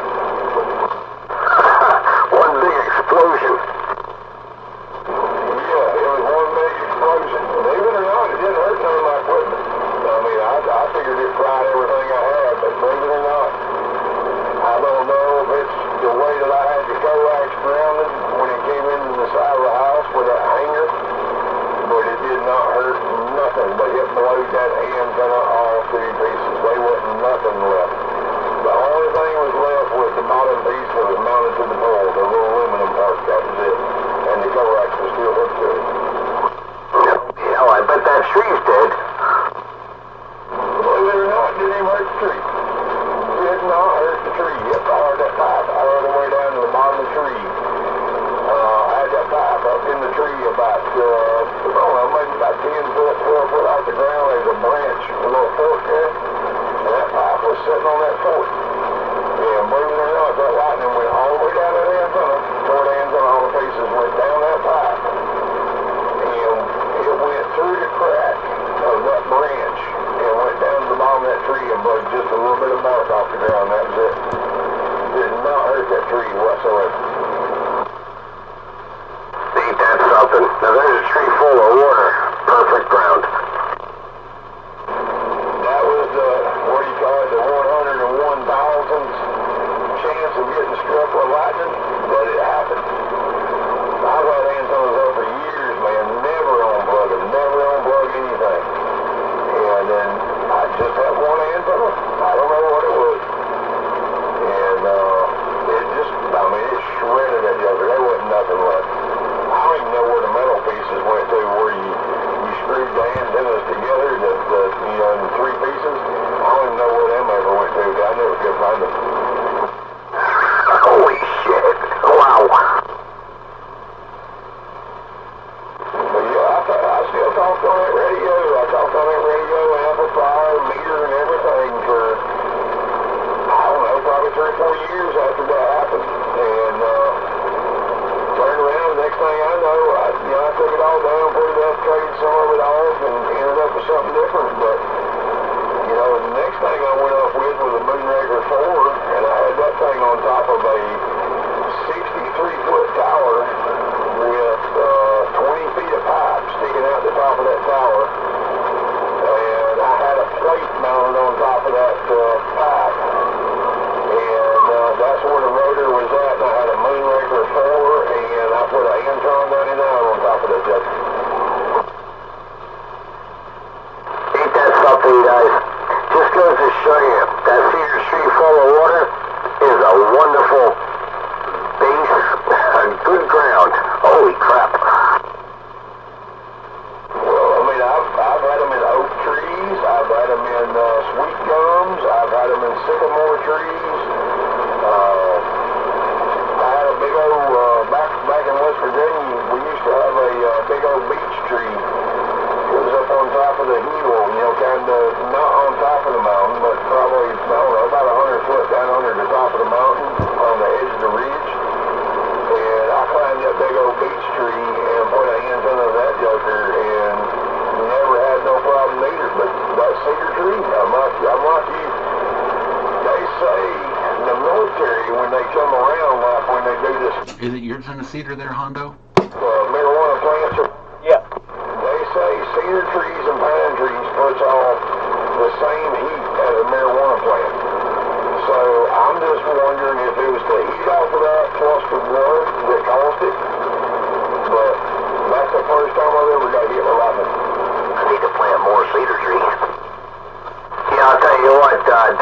wintertime, you know, the cedars, they carry water and whatnot. Your deer will be hanging in there.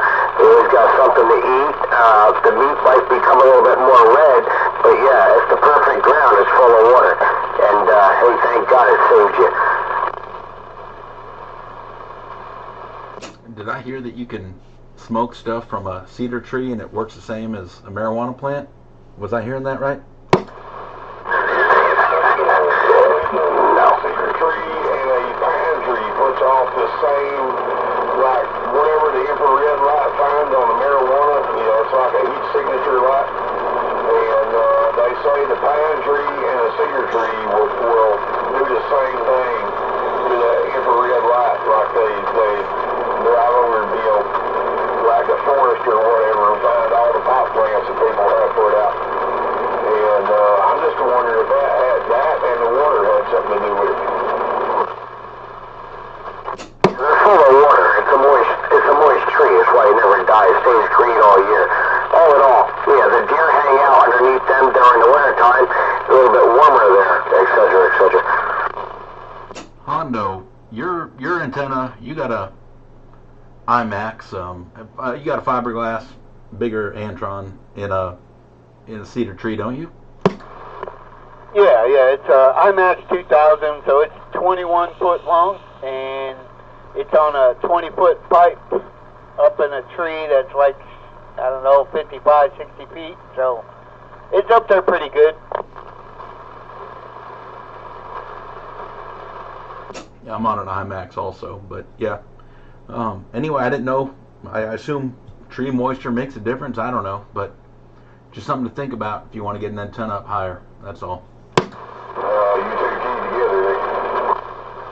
Yeah, 10-4. Go ahead, man. I said Hondo's got a amazing sounding station. It's he's got it in that tree. It sounds great. Do what he's doing. It's working. That's what I said. Well, yeah, man, I agree with you. I mean, but like I said, that's at 1,199th time there that you would ever think your luck would be to get struck with lightning. You know, especially when trees around you is bigger than, you know, most trees that you have. But it happened. I mean, that's the first time I've ever been hit. That was the last time I've ever been hit. So, but I am working on a tower back here in the backyard, and I'm getting ready to start putting the rest of it together.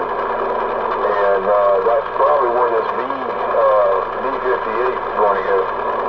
The Mako B58. And it's going to go on top of that joker. And then I'm thinking about taking the Antron 99 just as a backup and putting it at about, I don't know, put it down about maybe 40 feet on a standoff just in case something happens. 10-4, 10-4. Both good antennas, so, but yeah, height is might. Sucks that that happened to you, but anyway, I'm rolling the dice. I got it in a tree. A lot of other guys do too. If you got that option, good way to get an antenna up a little bit higher for a good price. That's all. That's all.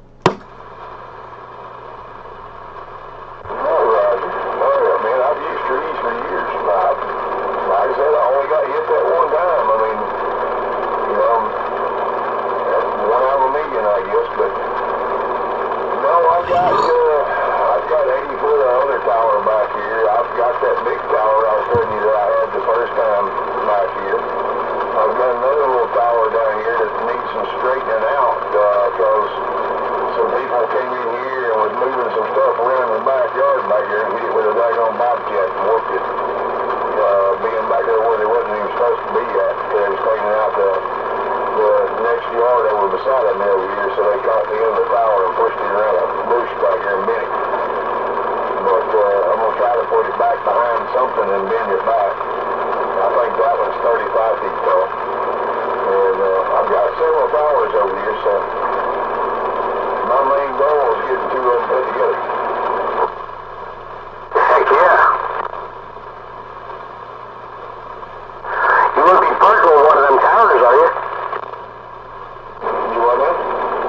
I said you wouldn't be parking with one of those towers, would you? Well, I mean, I've thought about it. I just ain't figured out which one I want to use yet. I've got one over here that looks just like 3 or 4 feet at the bottom, triangle-shaped tower that goes down to, I think, a foot. It's either a foot or 10 inches at the top. I used that tower for years.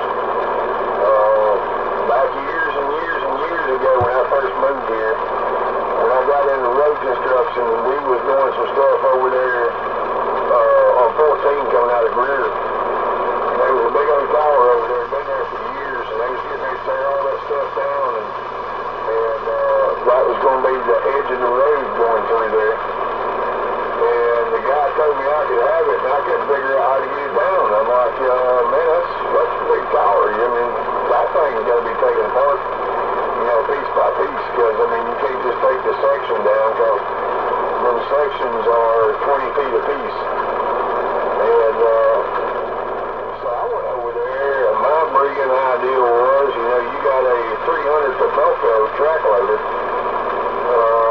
You know, that thing's got a 35-foot reach on it.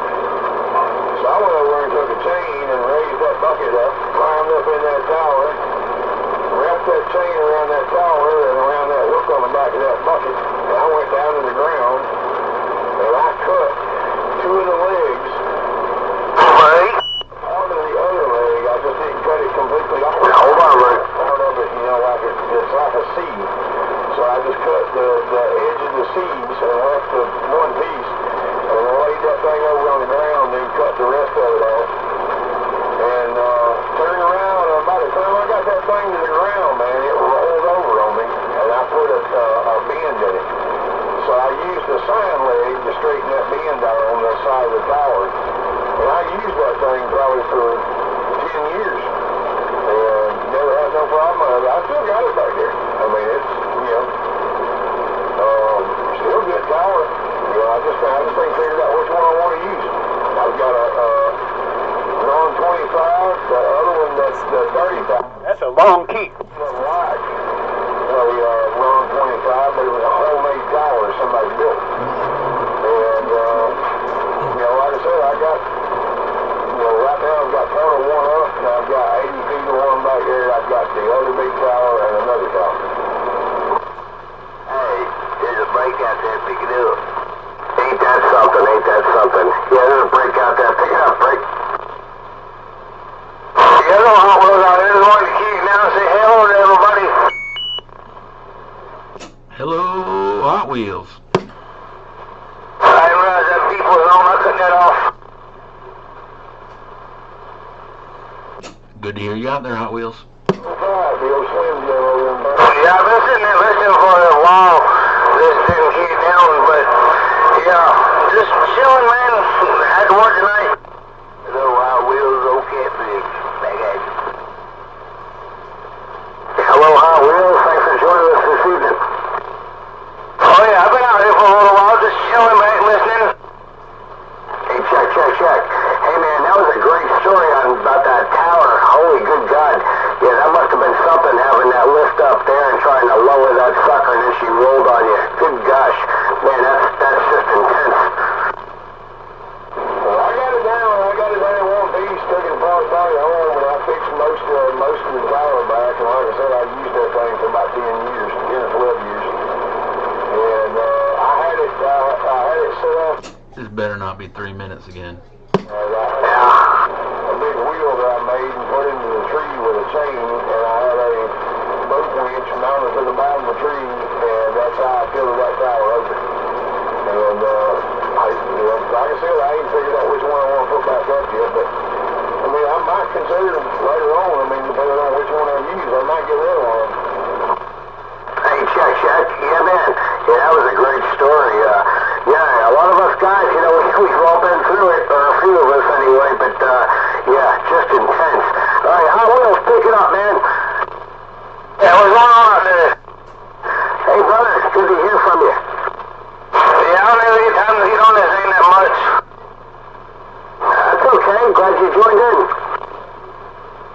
Yeah, I try to at least try to jump in here on Friday night when I get off work. Megamind goes live on YouTube, so I see that thing pop up on my phone and I'm at work, and I'm like, yeah, I'm going to go home and turn the radio on. Yeah, he's got it running right now. Hey, Hot Wheels. Yeah. Hey, bring your mic gain down a little bit there. What about down there? A little more. Alright. Try a little more.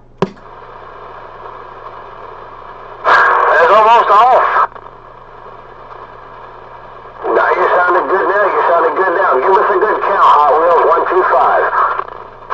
Audio mercy. That mic gains is barely open on the mic. Are you adjusting the microphone or the radio gain? What are you adjusting there? The microphone.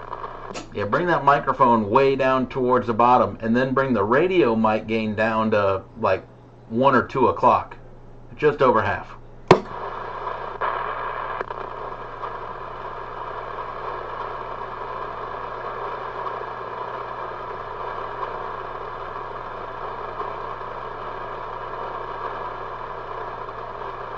Still there? Yeah, it just took me a second to reach over there. About 1 o'clock, 2 o'clock. Put that right there. That's a lot better on me. Sounds a lot better on me over here in Mountain Inn there just a second ago. Real high modulation, but it sounded like it's about ready to start screaming there. But it sounds real good over here in Mountain Inn there. It'll be slam jam back there. Yeah, I might be getting on this thing a little bit more often if I can pick me up another job. I'm kind of throwing it out there, looking around. Sounded good. Hot Wheels over here in Lower County, man. You still over at the Waffle House for now? Is that what, Mika? I said, are you still over at the Waffle House for now? Oh yeah, I'm still at the Awful Waffle for right now. He said Awful Waffle. Monday for another job, and I'm trying to go back to Inman where I used to work at in that warehouse job making powder coat paint. 10-4, 10-4. Good luck, man. Yeah, I'm kind of just getting tired of having to work weekends all the time, and the night shift, well, it's not really night shift, but the second shift is getting boring. I don't like doing the prep work and stuff. I just want to go in and cook and not have to worry about all the other stuff, but then I have to work holidays and everything, and I just like to have a job where I don't have to work weekends and I don't have to work holidays. What is that, 129? Right there in, what is that, Welford or whatever that is? They say that, what is that, Ryobi? That big Ryobi plant out there? Everybody's been telling me that place has been hiring out there. The tell on that. Go ahead. Hey, Hot Wheels. Did you say what now? Hot Wheels. Yeah. There's nobody here just waving at you, man. Are you looking for a job? Yeah, I'm trying to get my old job back. If that don't work out, I'm gonna venture other places, but yeah. Hey, man, can you try this? Williamston too far? It's a pretty little jump, but I might can make it work if the price is right. Yeah, for pretty easy work, but somewhere around $16 an hour. No, I couldn't do that.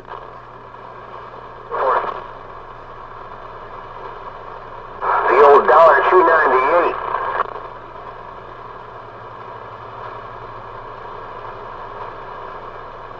Yeah, no defense to anybody, but I would have to have like $19, $20 an hour in that general price range.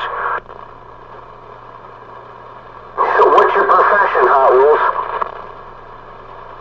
Right now I'm a Waffle House cook, but I'm a little bit of everything. Hey, check, Rajo. Including a Spanish pimp. They say is the transmission over here in Graycore is hiring. What I heard, $22 an hour.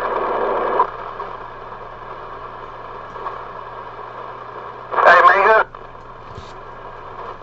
Yeah, go ahead. that picture of that dog I sent you earlier, that was Outlaw's dog. No way. I know. I didn't really pay attention to what the dog looked like the few times I've been over there. But did you get in touch with him, and was that the dog? Yeah, Dopey messaged me back on Facebook. I sent it all to her through Facebook. I got you. So, man, I'm glad the dog's all right. Glad they got him back. Oh yeah, I was really happy about that. I was just scrolling through Facebook, and I'm like, that really looks like Outlaw's dog. I've known the dog because it's just a little tiny little puppy anyways. So I was like, that really looks like him. I showed it to Sugar Bear, and she's like, yeah, it really does. And so I started texting everybody on Facebook and trying to send a message out and see if I can get back in touch with him, let him know that it looks like him. 10-4, man. That what are the odds of that? Like, oh, I know that dog. That's crazy. Yeah, it's really weird. Did she tell you how the dog got out or how it got loose? No, sorry, I was thinking of something to say. But she didn't say how it got loose. She just said he got loose last night, and I guess he'd been gone all night and all day until I sent them that information. They found him. That's great. That's great. So, awesome. So, sorry I didn't reply right away. I didn't see that right away, but I don't know. It's probably maybe an hour after you sent me a message. I sent you that number. So, I don't even think you used it. I think you got in touch with her via Facebook, right? Yeah, T4. Yeah, I was just going through the list, seeing anybody I knew that might have a way of contacting him, because I didn't have his phone number. Yeah, he got a new number. Not that right before they moved into that house. I want to say he got a different number, but anyway, I had two numbers for him. That was a new one. T4. Yeah, I'll save it and put it in my phone so I have it. I was texting his wife earlier, Dopey, in town, for a few minutes there, but we kind of got busy towards the end of the night. They painted the Waffle House. Like the inside? They're painting the inside of the Waffle House? No, outside. The grade break, whatever. They are painting the outside, kind of burgundy, maroonish looking color. It's funny hearing Sugar Bear in the background telling you what to say there, but I will tell you, Hot Wheels, wherever you got your mic settings now, you sound infinitely better than you did earlier. You're sounding real good out my way. Bodacious. Careful on the bodacious. Hello, Brian from New Jersey. Hot Wheels, what are you running for the radio? Say what now? Sugar Bear was laughing in the background. No, I'm sorry. What are you running for the radio?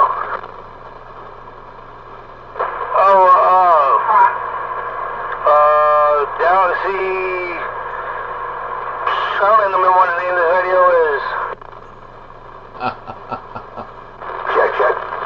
69.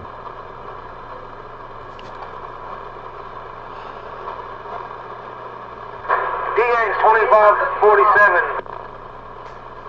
Yes. Oh, heck yeah. Wonderful radios. It's got the extra channels and stuff, and the toggle switches in the back for the extra channels, and they took the knob to turn it from like channel 9, channel 19, whatever. They took that switch out and put an echo thing right there. No, she's doing you great. Just fantastic. He's also talking into a 2-pill into an 8-pill.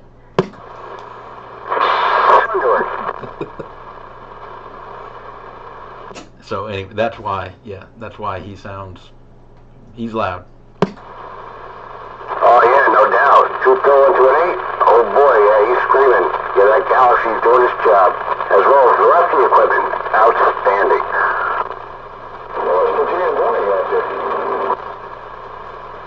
I'm over here in Grant, South Carolina, near the airport. Roger that, man. Well, you sound good back over here in Mountain Inn, now. You sound real good. I hope I sound that good back that way. T4. Yeah, I'm down here in Lawrence County.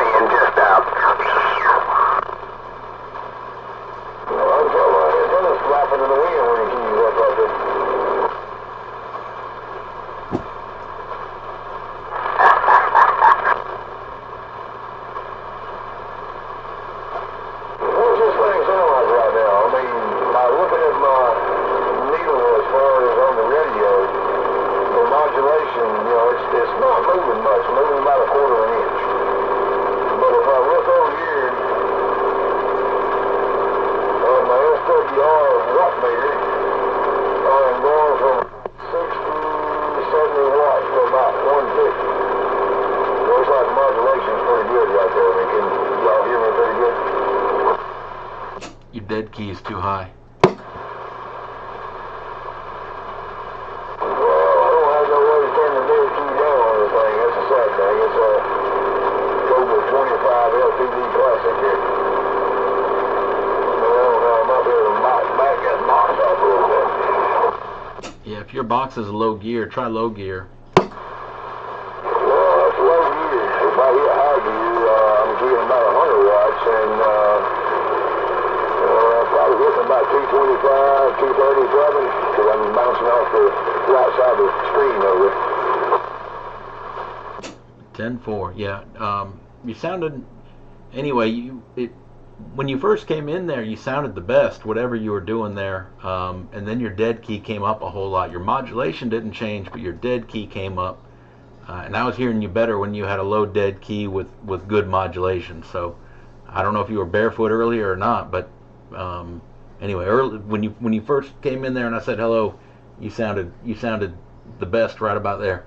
Okay, hang on just a second here. I think I know what's going on. I know exactly what's going on.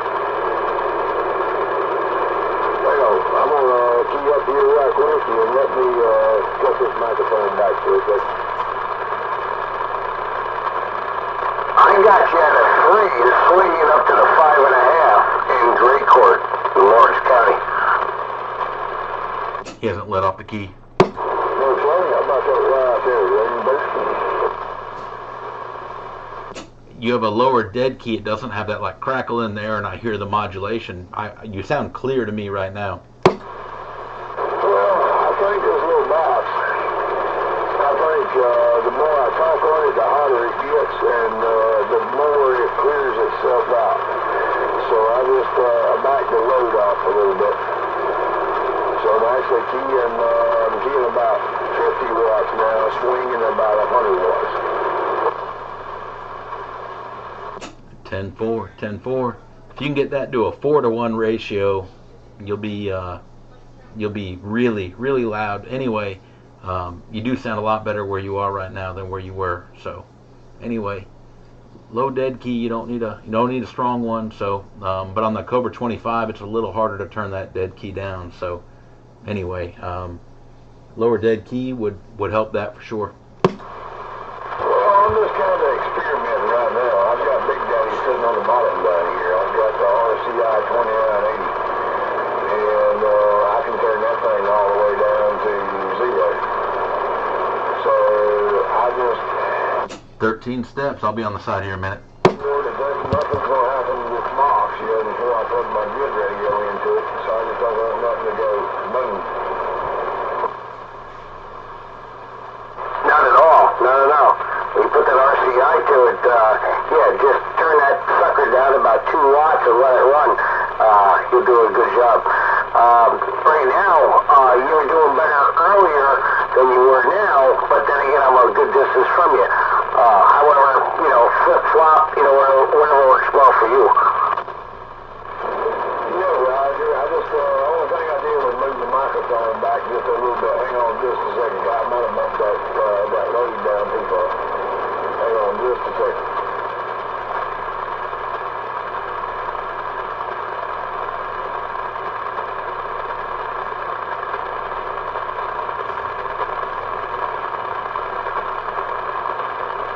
Okay, what about that right there? Does that sound any better since I'm away from the microphone?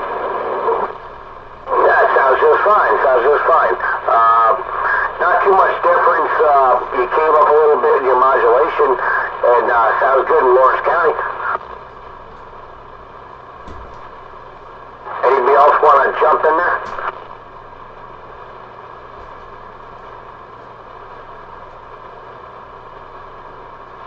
Hey, Roger. No, I was coughing my head off there. I've kind of got a key in about where it's at for. I'm hitting about 60, maybe 70 watts, and I'm not quite like, I'm hitting about probably about 130 right there. I don't have it turned up as high as it was. So it seems like the more you talk on it, the higher it gets, the better it gets. I guess the more, it's a tube type amp, so I guess it warms up more. Oh, for for sure. Check. No. Yeah, after she warms up, she warms up. I got you at a 3 swinging to the 5. Modulation sounds fantastic. Oh, Roger. Well, that right there, that is in high gear right there. According to that, I am dead keying 150. It's bouncing off the right side of the screen because I've got it on a 200 watt scale. Now, I could bump it up to a 2,000 watt scale, but it's probably only going to do about 230, 250, probably somewhere around that area. Yeah, man. Yeah, you came up about 2 less units. You're at a 6 and swinging into the 7 plus. Just outstanding here in Lawrence County. Well, Roger that, man. Yeah, I mean, I had this thing put up. There's a long story behind this little amplifier, and a buddy of mine bought this thing from a guy and turned around, and I ended up buying it from him, and he really didn't want to let it go. Another long story? I guess he was talking about selling it to somebody, and that person was a little far off, so what was going to happen was that amplifier was going to probably be gone. Nobody would never see it again. Well, I bought it from him. My varmint 600 tore up, and instead of getting it fixed, basically what happened was I bought this when I started running this one, and I packed up a move. And next thing I know, when I packed up a move, this thing has a knob on the left side of it, a little like a flathead screw thing, and it has 2 of them in the back. So I think what I did when I packed this thing up and moved it was when I put it in the box with the other radios, I think that cardboard box moved one of those knobs. So I brought it in here and plugged it up the other night, and I was playing with them knobs back there, and I noticed that one knob was turned almost off. So I just barely bumped that knob back up just a little bit, and she's sitting here working fine right now. I think so. Yeah, I mean, whereabouts you at? I mean, I think it's working just fine. At this point, you got it turned up a little bit the way you got it. You backed off on the mic gain, and I think it sounded good. You don't have the RF power pushing more than too much that go into the box, and it sounds great. Well, I'm sitting about 2 foot away from the microphone. It's an old JC Penney microphone, pre-amplified mic. It's got the little white knob on the side, and it kind of comes up like a gooseneck with this little silver end with like split wood or design on the end of it, a red key and a lock button. I've had this old microphone for years and years and years, and that's what I run on the RCI, and I get really good modulation out of the RCI, so I figured I'd run it on this one because, I mean, like right now, the more I talk and the harder that box gets, the more it puts out. Because like right now, according to that meter, I'm keying about 265 or 165. And by the time I say one word, it bounces off the screen. So I guess the more I talk, the harder it gets, I guess. Yeah, she's doing it. Like Megamine was saying, back off a little bit on the amperage, but I'm unsure if you can, what you're putting into it, but I think it sounds wonderful. Then again, you don't want to key up too long, she goes too hot on you. Well, it's got a big fan in there. It's got about a 4-inch fan. I'm back in low gear right there.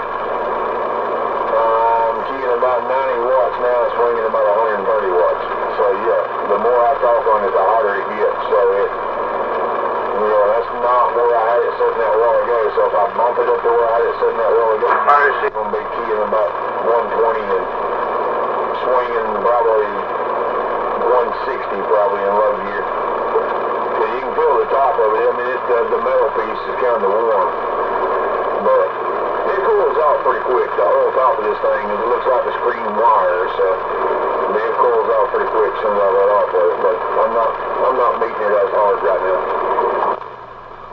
Yeah, I got you. Yeah, see, generally, rule of thumb, no more than 30 seconds on with them tubes, no more than 30 seconds on, and, just back off from there.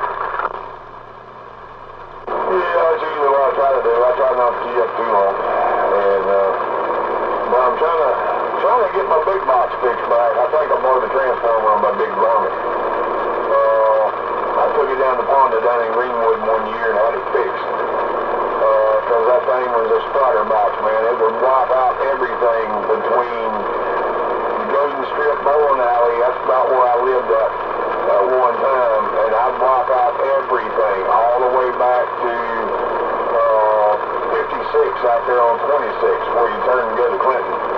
I would wipe people out sitting in the rest area parking lot up there.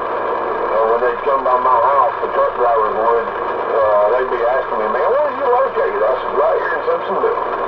He said, man, we were sitting down there at the rest area and we couldn't even talk truck to truck. We couldn't even hear each other. He said, you was wiping us out. And I had some of my neighbors, older people, would come over and knock on the door and say, well, can you turn the amplifier down? I'm trying to watch TV. Now, I just kind of got tired of all that. And I'm like, I'm going to be living in these neighborhoods and stuff, so I took it there and told Ponda, I said, man, I need you to fix this thing. I said, I want it to be a little bit more clear, but a little bit more power. Since I'm going to lose my sputter, I want more power out of it. And he added some more tubes to that thing and put another transformer in it. And I talked to him about 3 months and turned around and turned it on one night for about 30 minutes and it started to smell like sewage in the house. I was like, what is that? That darn smell. I said, man, that is rough. And I opened my master closet. I had a big master closet like that. This thing was like a 8 by 10. Big closet. It was like 8 feet wide, 10 foot. 30 seconds, come on. I opened it up, and when I did, boy, the smoke just come pouring out of there, and the amplifier had stopped on me. And I was like, man, something went wrong.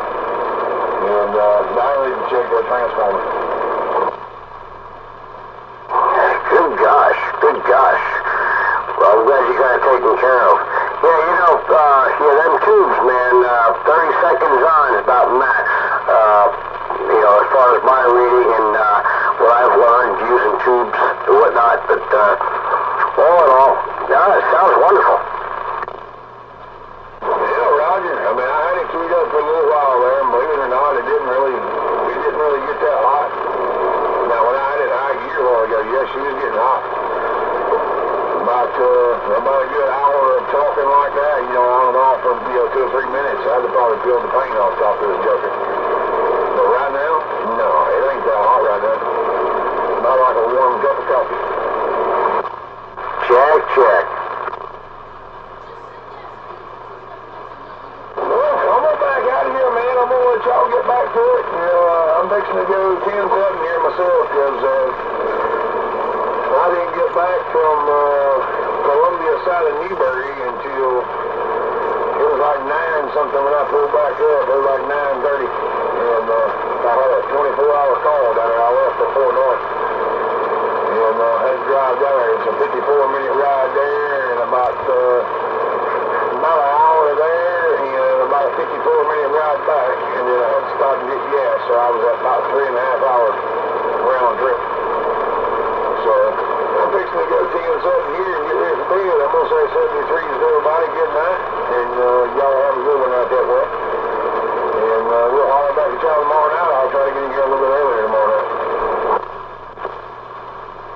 Yeah, buddy. Man, it's been a pleasure. Have a great night. Get some good rest. That unit sounds wonderful. We'll talk to you again. Good evening to you. Had a great course. Well runner. Back out. Good night there, Roadrunner. Y'all have a good one.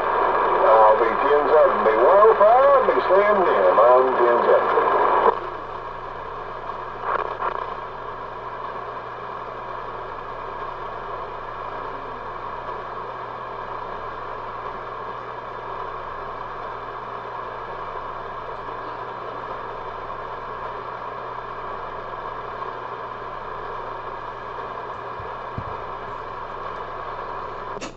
Hello, hello, audio.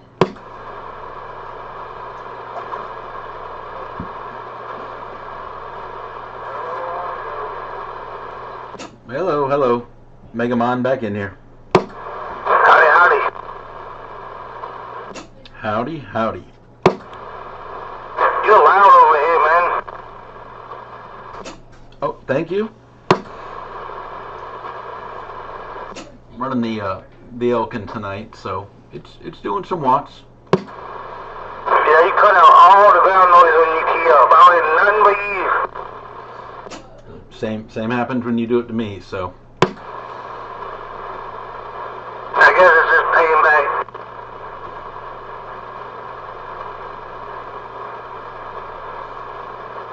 I walked in on the daughter, one of the daughters there in the kitchen, attempting to make fried eggs, and she had 4 eggs in the pan at the same time, and she's never flipped a single egg in her life, and so she felt like she could do 4 eggs in a small pan at once. This was funny to watch. Yeah, how did that turn out? She couldn't even break the egg loose from the pan. I kept telling her, I'm like, you're watching the top jiggle. The egg isn't loose. You got to get it loose. You got to move it. Right? Anyway, yeah, no. I broke it loose for her and then tried to get her to kind of get the motion down and asked her how she wanted her eggs, and she goes, over medium. I'm like, then we should have flipped about a minute ago. And anyway, we got her flipped though. And anyway.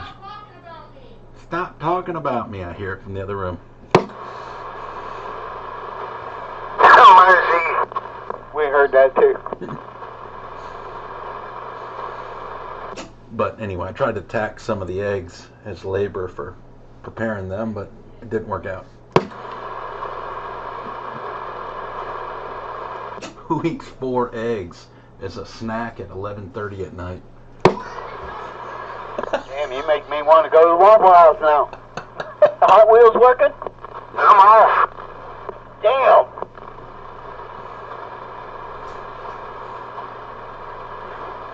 She's back there just ranting and raving.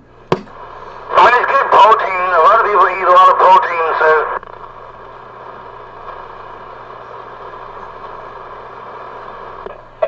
What'd you call it, man? The awful waffle? No, awful waffle. That's what it's called. Oh, shit. That's funny, man. That's the nickname for the Waffle House. Oh, that's good, man. I like it. Just don't never get the blue waffle. Never.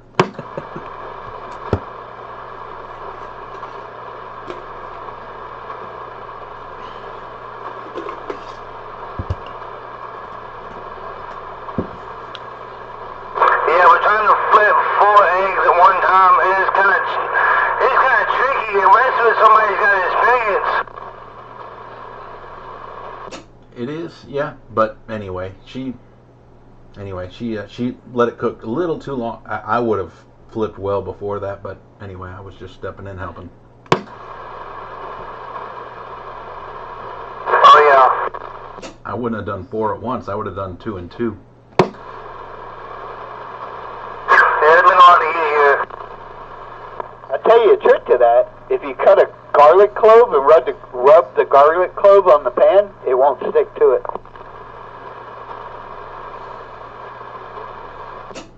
I don't know, butter or oil works.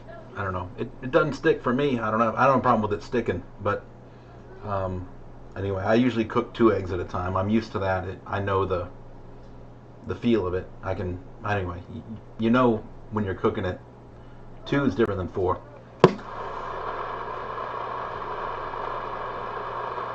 I like them kind of over easy, over medium, more. Anyway, it doesn't take long. When it starts to set at the bottom, I'm ready to flip, and we're going to be off real quick. Yeah, you got to call them that way if you eat at like Denny's or IHOP or any of those, because if you don't ask for real eggs out of a chicken's ass, you ask for scrambled eggs, they give them to you out of a bag. And so I tell them over easy so they can't give me the bagged eggs. I kind of say the same because I like my eggs over easy. So I can go over medium, but usually I'll say over easy at a restaurant and get them over medium. So if you say over medium, they're usually over well. So anyway, that's depends where you go. Waffle House, you watch that cook a minute, you'll know whether or not you order them how you want them or whether or not you got to have a buffer in there. Joe. Yeah, man. Over easy eggs, over chunked potatoes, fried potatoes. Ooh, that's good. The technical term of that would be over light. Over easy is in between. You don't really know for sure if they want over medium or over light, so it's kind of a tricky question. It's kind of like medium rare.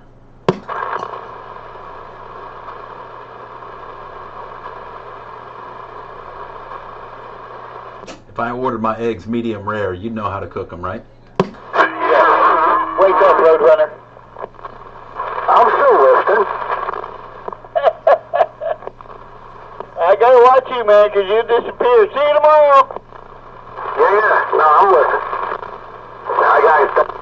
I got Greenville tomorrow. Oh, lucky you. Everybody's looking at the Greenville show tomorrow at the convention center. Oh, yeah, Temple. You're going, huh? Yeah, I'm not set up down there. I got some buddies of mine. I'm gonna bring down some stuff and just drop it on their tables and stuff, and I'll be floating around there though. Temple. I want that HK pistol. I'll keep my eyes out. No, I want yours. Oh, you want that 1911? Yeah.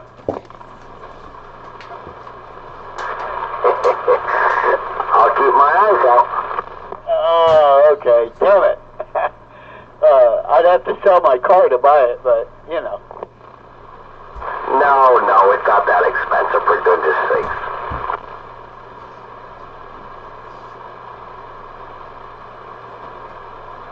I want that big old gallon jug steel tube you got running over there. No. They can't bum a guy for trying. How are those eggs? No. Yeah, I thought I was slick. I saw HK. I said, damn it, man. And I saw the price of it. I said, forget that. Yeah, right. Next. I'll shoot you just as well with a cheap-ass 45.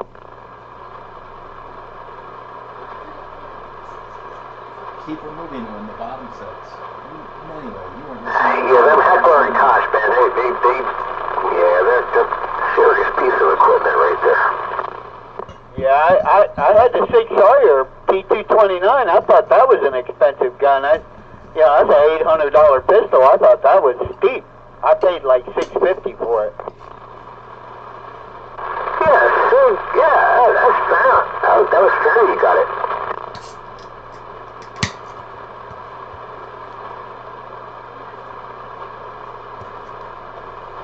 I was watching the Terminator 2 and I sent Bonesy Bones a picture of the shotgun he got from me. I'm like, that's the same one right there.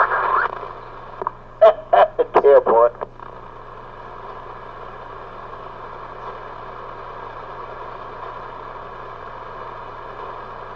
I'm trying to find that lever action, the one he had when he was on that motorcycle. But goodness, that freaking thing was like $1,300, and they make a couple of, remakes of it and some off-brands and so on and so on. But I'm still looking for that original.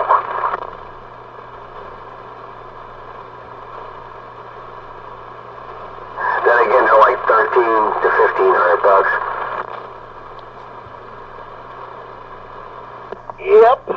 Yeah, it's pretty bad when you got to go to the finance company. Hey, I'd like to buy this pistol. I want a 30-year mortgage, please. I want a 2-year loan on a firearm. Thank you, ma'am. Not.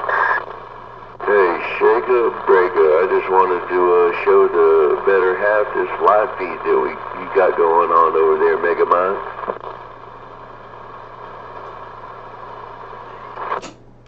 Pick it up, Megamind. I'm waving. I'm waving.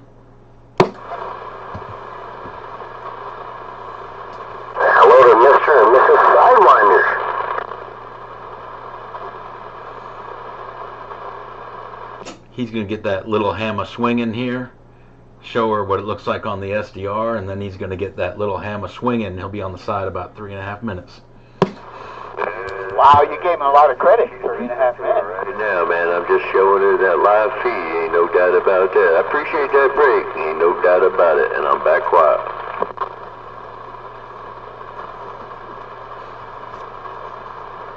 For 3 minutes. 3.5.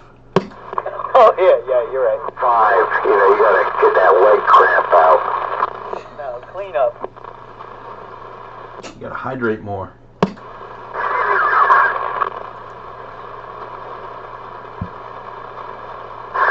Oh boy, I'm sorry, sidebar. Good stuff.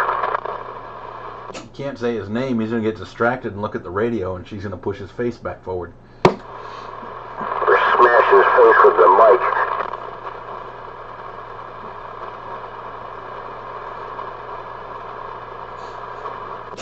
Little hammer swinging.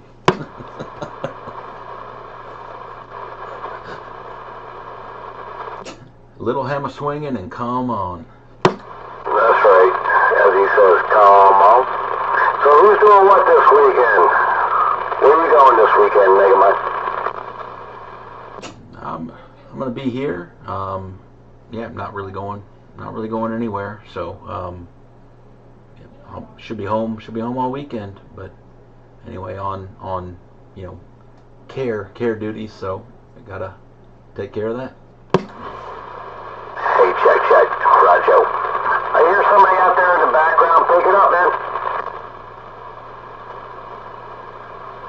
What?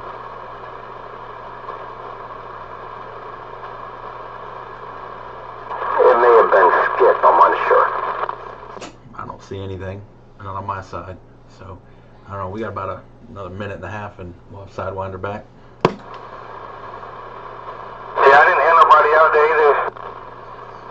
Check.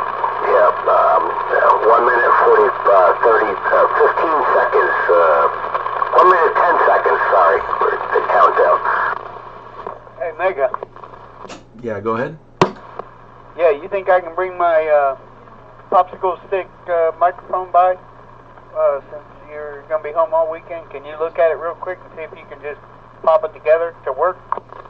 If you want to leave it with me, I can do that, but it shouldn't take me too long. But yeah, I won't be able to probably just like fix it immediately. Yeah, 10-4. Yeah, I don't want you to reboard it or nothing. I mean, it was working. It just the push button and the squeeze thing stopped working. I don't know why. 10-4. Yeah. You drop it off, happy to look at it, but it shouldn't take long, and I'm not looking to replace everything in it. We'll get her working, but make sure everything's good. Kind of give her a once over. Copy that. All right, I'll call you or text you before I come over. 10-4. I might be meeting Big Country in the morning. Anyway, I've got a few mics of his that I did back in the spring. He wasn't in a hurry to get them, but anyway, they've been just sitting on the shelf, and he was selling an ICOM 7300, and I guess dropped it as he was going to meet the guy to deliver it to him, and broke one of the knobs off on the radio. Damn, I hate when that happens. Don't I there, Roadrunner?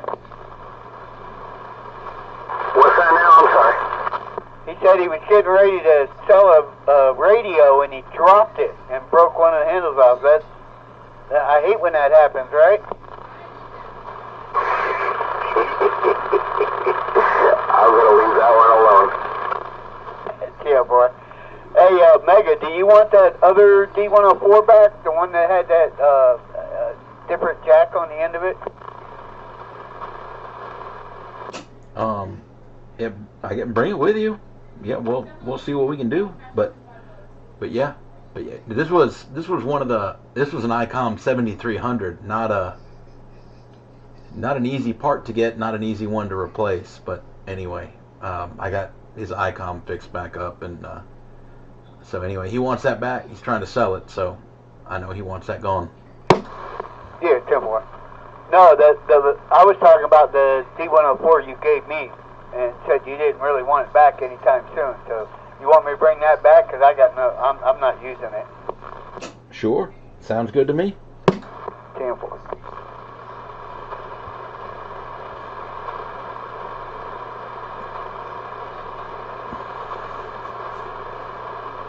That's the one that had like that big jack on the end of it there, like a stage speaker or something, a speaker jack.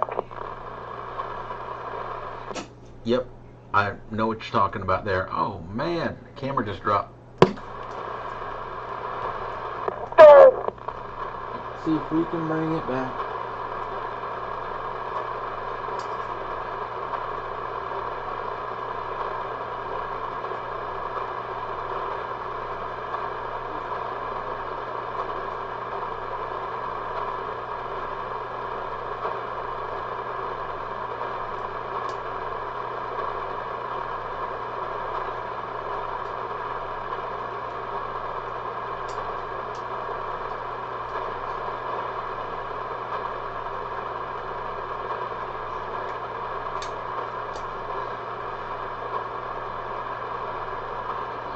No.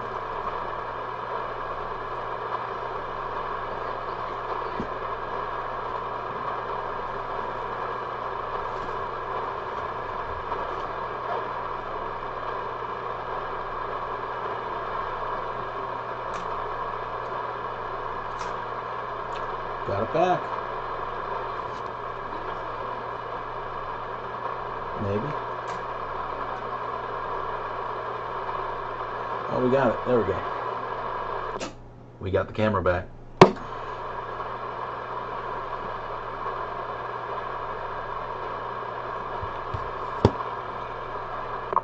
Joe, I was having a hanking of making some French toast.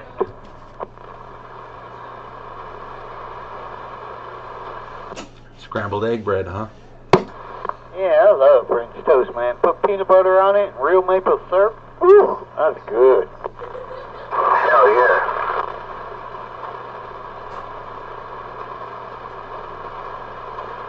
Waffle House sounds good. Yeah, it sure does, man. I finally got little man to sleep. The old lady ain't home from work yet. Kids are home, but they went back to their rooms and shut their doors because the kid was asleep. But as soon as she gets home, I can run off to Waffle House if I want to.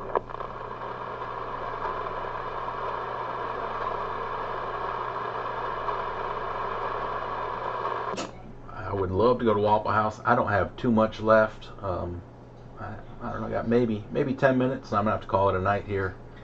Have to start getting stuff ready. All the midnight activities have to go down. Yeah, I copy that, man. I know other people got stuff to do. I'm restarted, so I don't have to do anything anymore. I can go do whatever the hell I want. My kids inform me that if you type retarded into a phone, it auto-corrects a spelling to restarted. So when I said that about restarted, they were like, yeah, the phone does that automatically.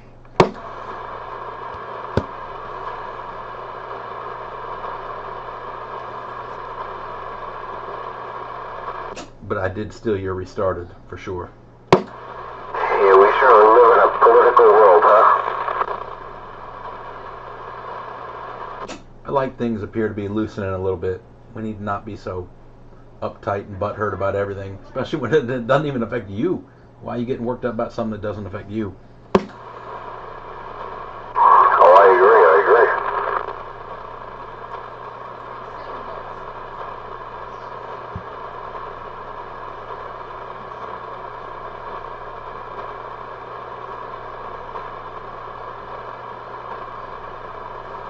Yeah, old radio tonight started slow. Man, there were not many out there at all at first. But after a while, things picked up. But it was a slow start tonight. We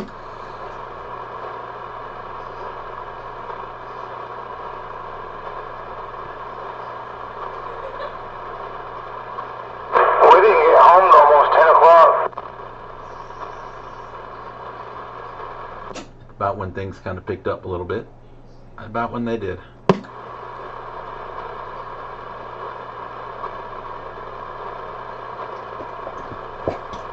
The House Republicans passed a ban on trans athletes in girls' sports. like that's something. Well, good for them. They're starting, they're starting off correctly, I guess. Must resist the urge. I can't.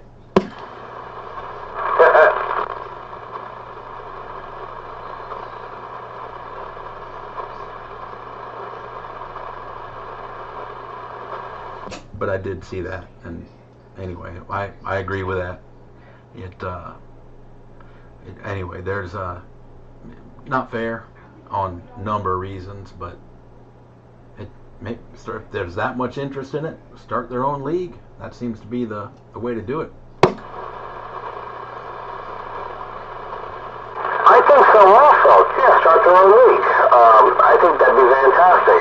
You would have my attention, and I think that they would, get some good publicity out of it. But we'll see how they feel about it. I'm unsure if they'll have some spokesleaders about it in their community, but that'd be fun to watch. It would definitely catch my eye. I wouldn't give a rat's ass. They can have their own league. I don't know anybody gonna watch it. Oh, I'd love to see it. Some would get crushed, some would fail, some would be successful, like anything else. You watch professional sports because it's the pinnacle. They're the best of the best. So, anyway, there's a few players in like the WNBA that are pretty good, but for the most part, it's kind of like going to a high school boys basketball game, at least in my opinion. And I can only imagine what the Comedy Central might pick that show up with the trans athletes. I don't know.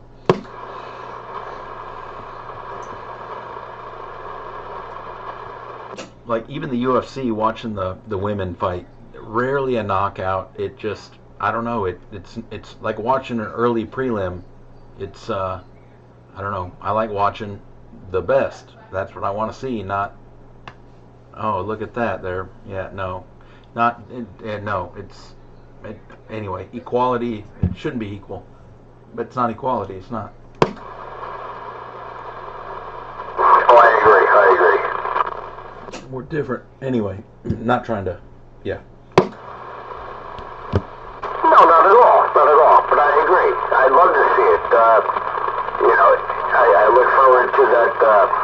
What's that channel there where they're always advertising with movies on MTV where the guys are doing this and guys are doing that. There's some person there advertising this thing. I think Trump's going to squash that off of that channel. I don't know what you're talking about. We got rid of cable and satellite TV probably, I don't know, 10 years ago, somewhere in there, and watch very little with the antenna.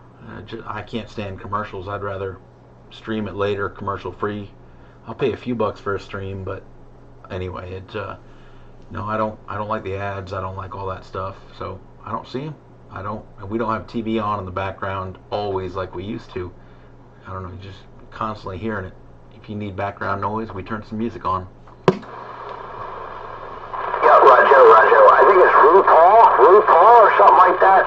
Yeah, I'd like to see those guys go ahead and, join up on like a Survivor series, being on the television, trying to figure out who's the best trans something, and but to put it on the television and have my grandchildren watch this or have access to it, it boggles my mind. Did you see that Survival Island show? They've done several seasons now. Can't think of the name of it, but they're like first season or second season they did men versus women, and it was crazy the difference between the two when they were all said and done. Yeah, the men, which is what I would expect, honestly. I'm not trying to be, everyone's got strengths in different ways, but I don't know if you've seen that. They got a lot of flack over that season, and they haven't done men versus women since. That's no longer on cable. You'd have to look for that on the internet now.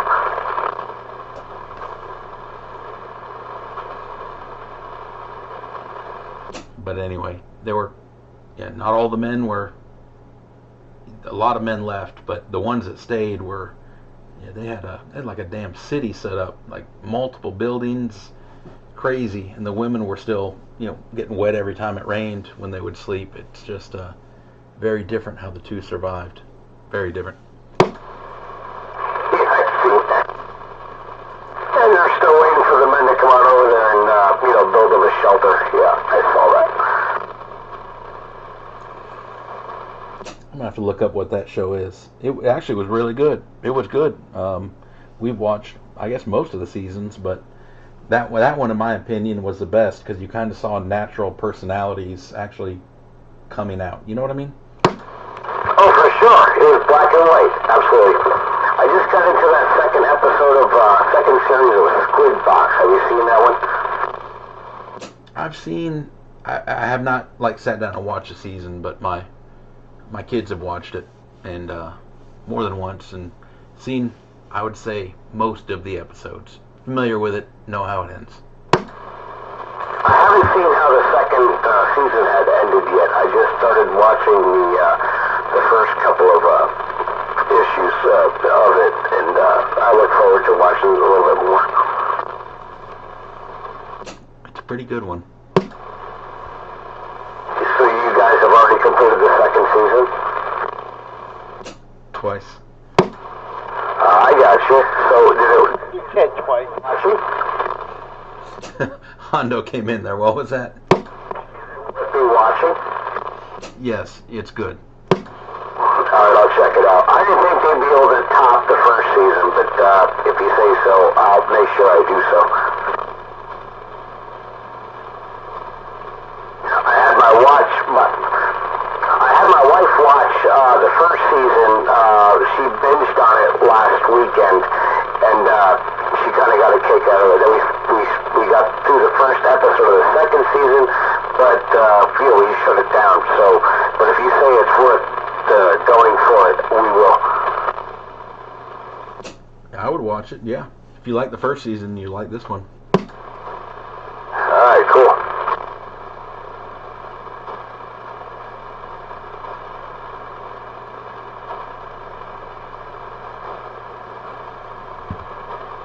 Alright, power's going off here. Don't need all this power. What happened? Breaker. Break 19 radio check. What happened now? Pick it up. Break 19.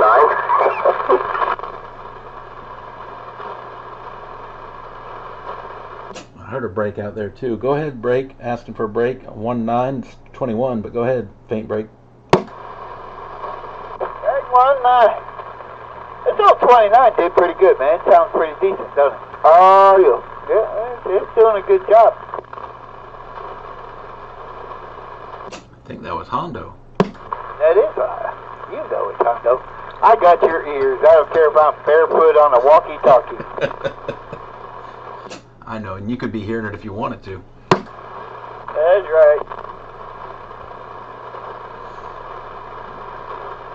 But yeah, no, that one sounds good. Using the mic that it came with? No, I'm using my static. 10-4.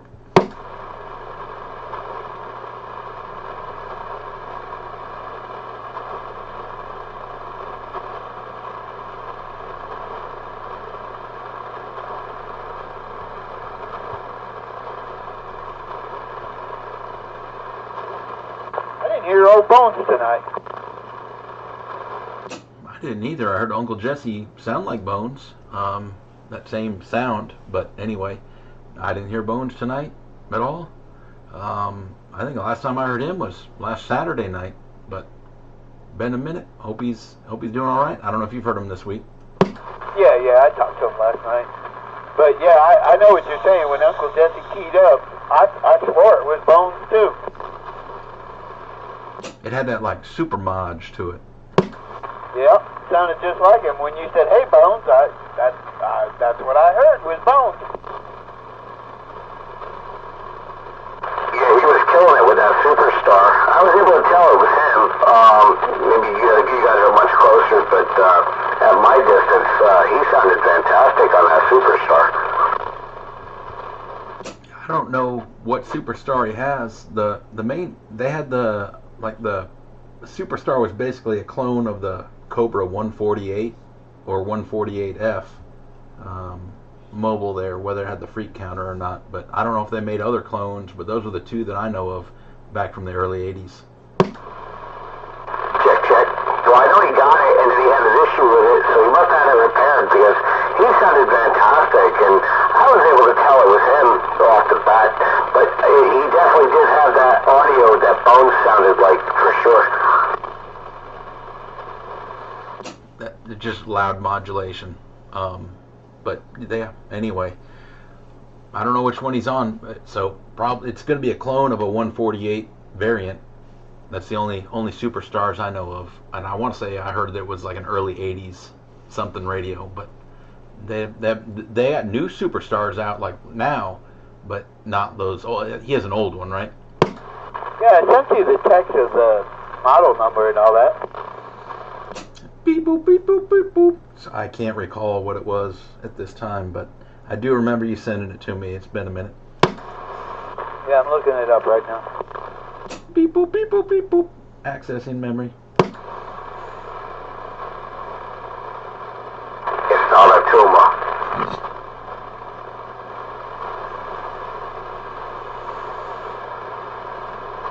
And I don't know what Superstar. If you told me what model it is, I wouldn't be able to tell you which one was which. I just know that there were two Superstars mobiles, and they're good radios. They're sought after. They usually fetch more money than a Cobra 148 or 148F just because they're rarer, but they're the same damn radio, just a different, faceplate on it and different name. But other than that, they're the same. So I assume it's one of those two. Those are the only ones I know of. Yeah, the model number even copies it. It's an SS148 EGK. I'd be curious if it had a frequency counter on it. That'd be I'll have to ask Uncle Jesse next time. Well, guys, I gotta bounce out of here. Gotta be up tomorrow, down to Greenville. We'll talk to y'all soon. Hey, man, did that ever work out? Did you get that job, or they put you back, or what? Or are you doing just your own thing? I'm sorry, say again? Did you get that job with them back, or are you just doing your own thing? Well, I tore my, no, I went to another thing, and I went up, in the freaking hospital. I tore my, LCL on my knee, so I'm getting around with crutches. Roger that. Okay. Yeah, I forgot all about that. It's all good, it's all good. I couldn't hear it in your voice, you know what I mean? I get you. Hey, man, well, have fun. How you gonna get around at the damn show? You on crutches and a bad knee. You got a wheelchair? You want me to wheel you around? I can do that. I charge, well, I'm not very good, but you know what I mean. No, I know what you're saying. No, I don't have a chair anymore. I gave that up. But no, I'll be down there. I'll be using some sticks and just tinkering around. I'm going to deliver my buddies a couple of things to put on their tables and just kind of crush it through the place. And but yeah, I'm kind of in dire straits. Yeah, my right knee is destroyed. I do that. Yeah, well, don't be walking around on it too much then, because that ain't going to help it. No, I know. All right, guys, you have a great night. We'll talk to you all tomorrow. Sure. Have a good one there, Road Runner. So, talking to the wife here for a minute. But, yeah, going to a gun show. Yeah, have a good evening. All right, brother. Good evening. Lasted longer than I thought you would, Sidewinder. No shit, right? She heard y'all saying 3.5 minutes. What are you talking about? I don't know. They're just being stupid. Hopefully you turn the radio off and... Yeah, I just lowered the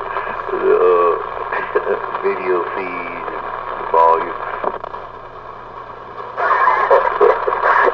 Check. Hopefully your stomach muscles are hurt too much tomorrow or the next day. God almighty.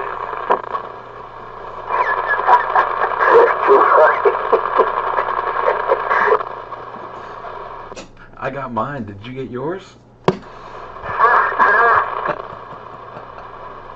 If you have to ask. Alright. Don't forget to clip them fingernails.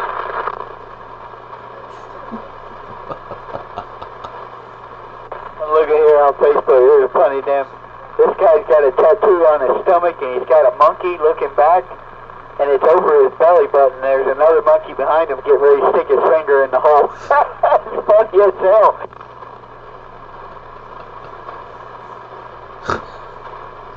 Imagine your grandkids if that's you. You take them swimming and take your shirt off, explaining that one. It's funny though, man. That's a cool tattoo. I've never seen that. That's funny.